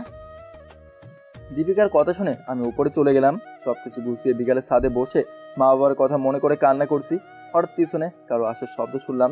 পিছনে তাকে দেখি দীপিকা দাঁড়িয়ে আছে। তাড়াতাড়ি চোখে পানি মুছে বললাম, দীপিকা তুমি? দীপিকা আমার পাশে দাঁড়িয়ে বলল, এভাবে কান্না করছো কেন? উদাস হয়ে আকাশের দিকে তাকিয়ে বললাম, জানো দীপিকা, টাকার গরমে আমি সব কিছু করতে রাজি ছিলাম। বন্ধুত্ব নিয়ে আমি অনেক অহংকার করতাম, আর শেষে আমার বন্ধুই আমাকে ফাঁসিয়ে চলে গেল। যখন আমাকে জেলে নেওয়া হয় সবাই আমার থেকে মুখ ফিরে নিয়েছিল। শুধু একজন বড় বোন ছিল যে আমাকে বাঁচানোর জন্য সম্পূর্ণভাবে লড়াই করেছে। অথচ তাকে আমি ধর্ষণ করার হুমকি পর্যন্ত দিয়েছিলাম। সে এটা বিশ্বাস করতো আমাকে একটা সুযোগ দিলে আমি হয়তো ভালো হয়ে যাব, কিন্তু আমি ভালো হতে পারলাম না। এখানে এসে আরেকটা মেয়ের জীবন আমি নষ্ট করে দিলাম। এখন আর বাঁচতে ইচ্ছে করে না আমার। আমি হয়তো কখনো ভালো হতে পারবো না। সত্যি আমার স্বপ্নগুলো হয়তো কখনো পূরণ হবে না। দীপিকা আমার একটা হাত ধরে বলল, আমার দিকে তাকাও। দীপিকার দিকে তাকাতেই বলল, এভাবে কান্না করবে না। আমি বলছি আমার জীবন নষ্ট হয়ে গেছে, তুমি আমাকে বউ হিসেবে গ্রহণ করতে পারবে না? আমি কি দেখতে শুনতে এতটাই খারাপ? এভাবে বলবেন না আপনি। দেখতে শুনতে খারাপ হবেন কেন? খারাপ তো আমি আপনার যোগ্য নই। আমার কথা মানবে আজকে থেকে, আমি আমার যোগ্য করে নিব। দীপিকার চোখে চোখ রেখে বললাম, আমাকে ছেড়ে যাবে না তো কখনো? আরে বোকা, ছেড়ে যাওয়ার জন্য কি তোমার হাত ধরেছি? ধপ করে দীপিকাকে জোরে ধরে কান্না করতে করতে বললাম, কেন আমার জন্য এতটা রিস্ক নিলে? আমি ভালো হতে পারবো না, পারলাম না দীপিকা। দীপিকা আমার মাথায় হাত দিয়ে বলল, এভাবে কান্না করো না, সব কিছু ঠিক হয়ে যাবে, চিন্তা করো না, আমি আছি তো। অনেকক্ষণ দীপিকাকে জোরে ধরে রাখার পর ওকে ছেড়ে দিলাম। দীপিকা আমার হাত ধরে বলল, চলো, রাতও অনেক হয়ে গেল। নিচে নামার পর খাওয়া দাওয়া করে দীপিকার পিছনে পিছনে ওর রুমে চলে গেলাম। রুমে যাওয়ার পর এক কোণায় দাঁড়িয়ে আছি। দীপিকা আমার দিকে তাকিয়ে বলল, এভাবে দাঁড়িয়ে আছো কেন? শুয়ে পড়ো। আমি এগিয়ে গিয়ে বিছানা থেকে একটা বালিশ নিয়ে সোফায় চলে গেলাম। দীপিকা আমার দিকে তাকিয়ে বলল, সোফায় যাচ্ছ কেন? এখানে শুয়ে পড়ো। দীপিকা আমাকে বাধা দিও না। আমাকে তুমি হয়তো মেনে নিতে পারো, কিন্তু আমি যতদিন পর্যন্ত ভালো কিছু করতে পারবো না ততদিন পর্যন্ত তোমার গায়ে টাচ করবো না, এটা আমার ওয়াদা। দীপিকা আমার দিকে তাকিয়ে হাসি দিয়ে বলল, এটা খুব ভালো সিদ্ধান্ত, তুমি পারবে তো, আমি জানি। আমি অবশ্যই পারবো। কোনো মতে সোফায় শুয়ে ঘুমিয়ে গেলাম। সকালে উঠে দেখি দীপিকা আয়নার সামনে রেডি হচ্ছে, কোথাও যাবে হয়তো। ওকে পেছন থেকে দেখে যা সুন্দর লাগছে বলার বাইরে। আমি সোফা থেকে উঠে ওয়াশরুমে চলে গেলাম। ফ্রেশ হয়ে বের হতে দীপিকা বলল, তাড়াতাড়ি রেডি হয়ে নাও, কলেজে যেতে হবে, আর এখন থেকে তুমি নিয়মিত ক্লাস করবে। আমি দীপিকার কাছে গিয়ে ওর সামনে বসে বললাম, দীপিকা আমি কিছু কথা বলতে চাই, বলবো? দীপিকা চিরুনিটা রেখে বলল, বলো, কি বলতে চাও? আমি মাথা নিচু করে বললাম, জীবনের রিস্ক না নিলে নাকি কিছু করা যায় না, তা আমিও একটা রিস্ক নিতে চাই। আমি বলছি কি, আমি দেশের বাইরে চলে যাই, এখানে থাকলে কিছু করতে পারবো না, বারবার একই। দীপিকা আমার মুখে হাত দিয়ে বলল, যা বলছো এগুলো যেন আর দ্বিতীয়বার মুখ দিয়ে না বের হয়। আমি আমার স্বামীকে দূরে কোথাও যেতে দিব না। দরকার পড়লে আমি সারা জীবন ওকে ইনকাম করে খাওয়াবো, তাও তোমাকে আমার চোখ থেকে দূরে কোথাও যেতে দিব না। এখন তাড়াতাড়ি রেডি হয়ে নাও। কিন্তু এবার দীপিকা আমার 2 হাত ধরে ও কান্না দৃষ্টিতে বলল, জীবন ভর শুধু আমি পড়ালেখা নিয়ে কাটিয়ে দিয়েছি। এই বয়সে এসে যদি স্বামীর ভালোবাসা না পাই, আমার মতো হতবাক স্ত্রী আর কেউ হতে পারে না। আমি সব কিছু জেনে শুনে তোমাকে গ্রহণ করলাম। মানলাম আমাদের বিয়ে একটা অ্যাক্সিডেন্ট হয়ে গেছে, কিন্তু আমি মনে প্রাণে বিশ্বাস করি মেয়েদের বিয়ে একবারই হয়। আর তুমি বলো এখন দূরে চলে যেতে, এর থেকে আমাকে। দীপিকাকে জোরে ধরে বললাম, এতটা ভালোবাসো না আমাকে, আমি তারও যোগ্য না। পাগল ছেলে, বারবার ঘুরিয়ে ফিরিয়ে একই কথা বলো কেন? আমি তোমার স্ত্রী, আমি তোমাকে ভালোবাসবো নাকি ওই বেডি শকিনা তোমাকে ভালোবাসবে? আমি মুখ তুলে হাসি দিয়ে বললাম, তুমিও না? আচ্ছা আমি রেডি হচ্ছি, তুমি একটু কষ্ট করে অপেক্ষা করো। তাড়াতাড়ি। রেডি হয়ে রুম থেকে বের হতেই বাবা হাসি দিয়ে বলল, তোদের দুজনকে বেশ ভালোই মানিয়েছে। ধন্যবাদ বাবা। নাস্তা করে আমি গাড়ির সামনে বসলাম, দীপিকা আমার পাশে বসলো।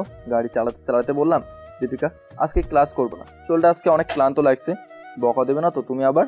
দীপিকা আমার মাথায় হাত দিয়ে বলল, জ্বর তো আসে নাই, সব ঠিকই তো তাহলে। প্লিজ দীপিকা আজকের দিনটা অন্তত ছুটি দাও। আচ্ছা ঠিক আছে, আমি কিন্তু সব সময় বাবার কাছে থেকে খবর নিব তুমি কোথায় আছো।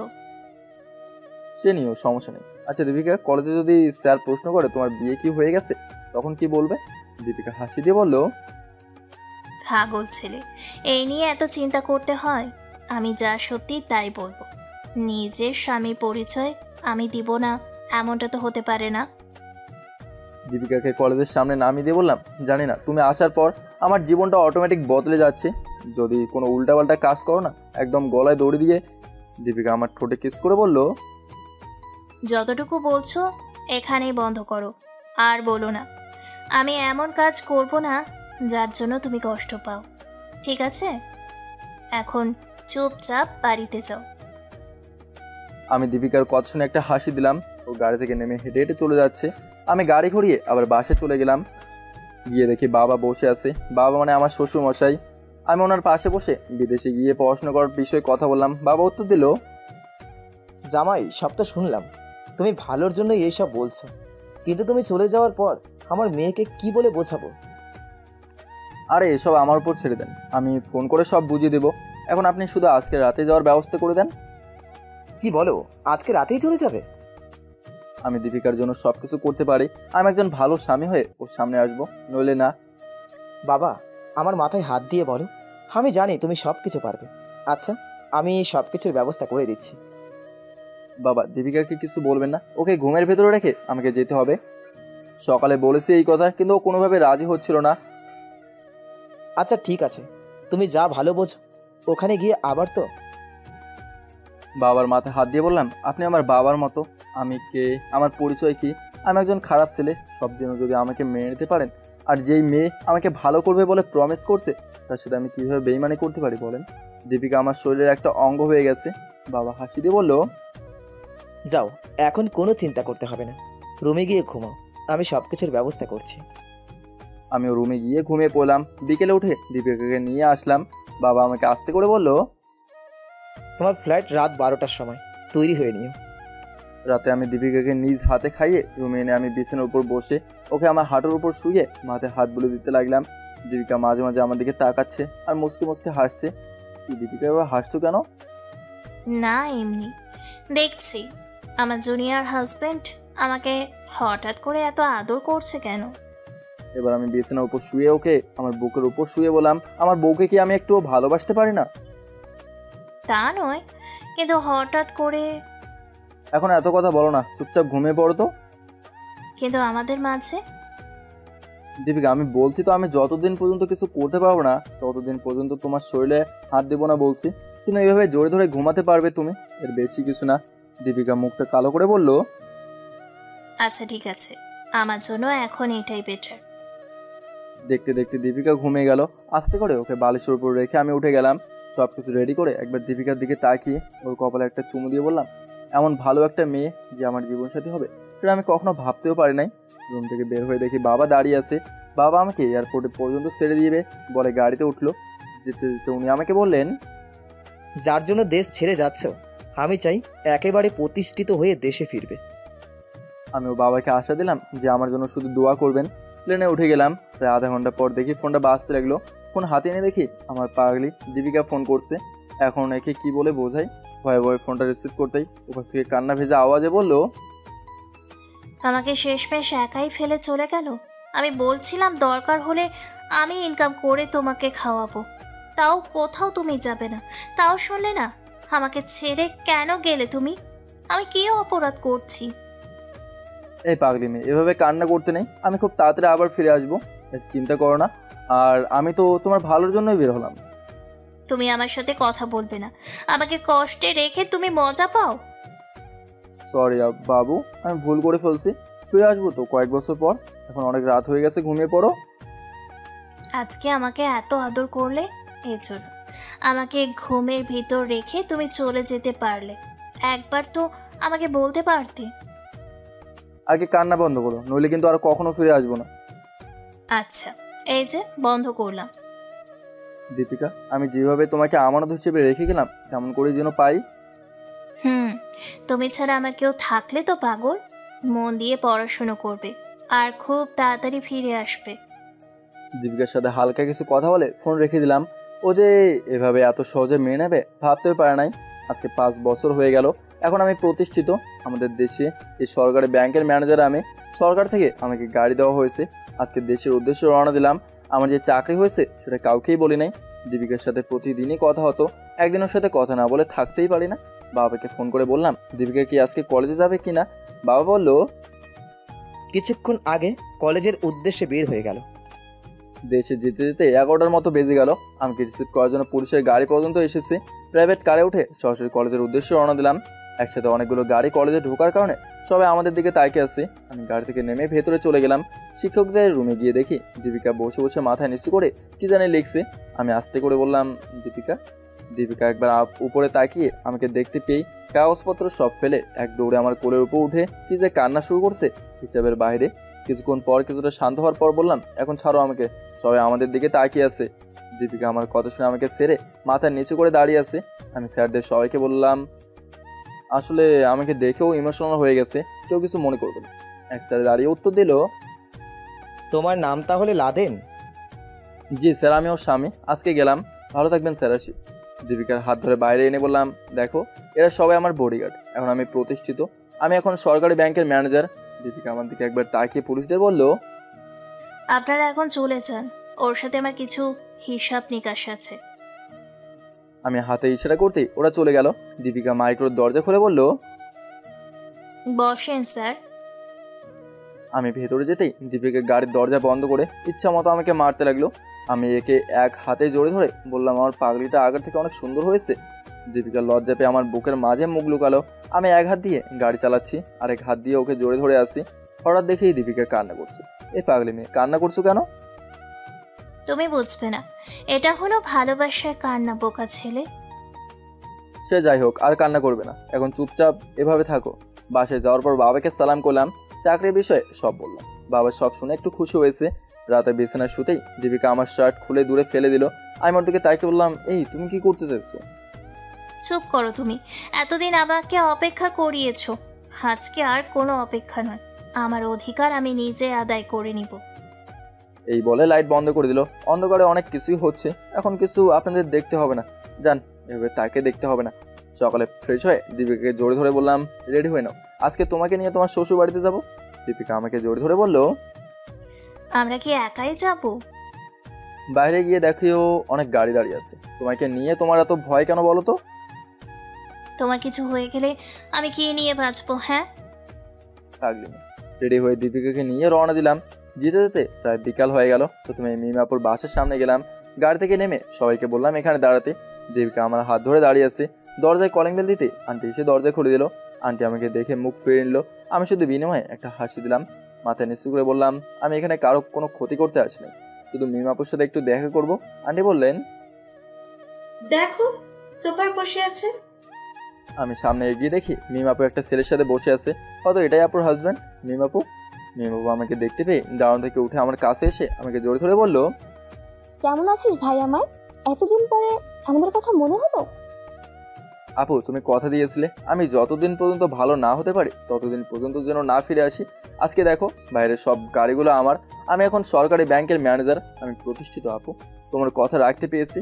মিমাপু আমার কপালে চুমু দিয়ে বলল, আমি জানি তুই সব পারবি। আমি আজকে অনেক অনেক খুশি তুই আমার কথা রাখতে পেরেছিস।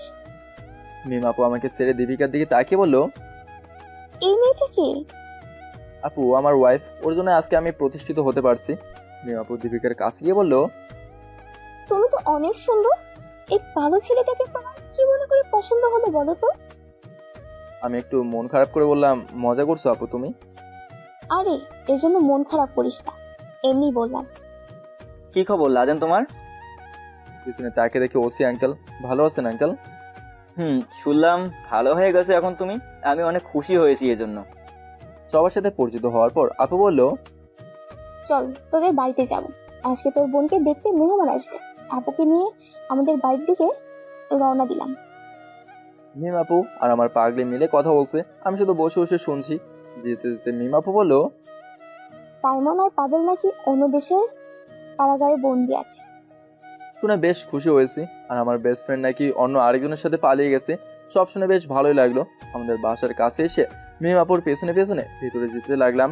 ভিতরে গিয়ে দেখি আমার বোন লাল শাড়ি পরে বসে আছে, বাবা মা এক পাশে সোফায় বসে আছে। সবাই আমাদের দেখে ঘাবড়ে গেল। এর মাঝে মিমাপু বলে উঠলো, নাদিল এখানে আসতে চায় না, আপনারা কেউ ভয় পাবেন না, আমি ওকে এখানে নিয়ে আসছি আমার ভাই হিসেবে। কে জানি বলেছিল আমার ভাই কিচ্ছু করতে পারবে না। আজকে সবাইকে বলতে চাই আমার ভাই ব্যাংক ম্যানেজার আর ওর বউ সরকারি ভার্সিটির প্রফেসর। আজকে আমি আরো বলতে চাই আমার ভাই আমার কথা রেখেছে। এখানে ওকে নিয়ে আসলাম শুধু এই কথা বলার জন্য, সুযোগ দিলে সবাই ভালো হতে পারে। মিমাপু আমার দিকে তাকিয়ে বলল, ভাই তুই কিছু বলবি? না আপু চলো, এখানে থাকলে আরো অপমানিত হতে হবে। ওরা দেখি দীপিকা মা বাবার পাশ হয়ে সালাম করে বলল, জানি আপনার ছেলে আগে হয়তো অনেক খারাপ ছিল, কিন্তু বিশ্বাস করে এখনও ভালো হয়ে গেছে। আমার কাছে ও আদর্শ একজন স্বামী। আমার স্বামীর পক্ষ থেকে আমি মাপ চাইছি। যদিও কোনো ভুল করে থাকে মাফ করে দিবেন বাবা মা। এই বলে দীপিকা উঠে দাঁড়িয়ে আমার কাছে এসে বলল, এখন চলো। হঠাৎ দেখি আমাকে পেছন থেকে কে জানে জোরে ধরেছে। পিছনে তাকে দেখি আমার ছোট বোন কান্না করতে করতে বলল, আমার বোন বলল, ভাইয়া তুই যাস না, এই কয়েকটা বছর তুই ছাড়া আমরা অনেক কষ্টে দিন কাটিয়েছি, আম্মু তো প্রতিদিন তোর জন্য কান্না করে, প্লিজ তুই যাস না। পিচ্ছি বোনের মাথায় হাত দিয়ে বললাম, তুই তো অনেক বড় হয়ে গেছিস। বোনকে ছেড়ে এবার আম্মুর কাছে গিয়ে বললাম, মাফ করবে না আমাকে আম্মু? এটা বলতে আম্মু আমাকে জোর ধরে কান্না করতে লাগলো। বাবা আমাদের ছেড়ে কেন এভাবে চলে গেলি? তোর শত অন্যায়ের পর আমরা মেনে নিয়েছি, এরপরেও চলে গেলি। সবার সাথে মিটমাট করলাম, সবাই আমাকে মেনে নিল। রাতে আমার রুমে যাওয়ার পর দীপিকা আমার উপর শুয়ে বলল, আজকে আমি অনেক অনেক খুশি, যা বলার বাহিরে। আমি আমার শ্বশুর বাড়িতে আবার ফিরে আসতে পেরেছি। এই খুশিতে হয়ে যাক এক রাউন্ড। কি হবে গো? দেখাবো কি হবে। এই একদম না। আজকে তো হবেই। লাইট বন্ধ করে দিলাম। এখন তো সমুদ্রের মাঝে ভাসছি, নিজেই বিয়ে করে নাই, আবার অভিজ্ঞতা। আচ্ছা লাইট বন্ধ করে মানুষ কি করে গো? সবাই যেহেতু খুশিতে আছে, গল্পকে অখুশি করে লাভ আছে। গল্পের রীতি এখানেই টানলাম। আসসালামু আলাইকুম।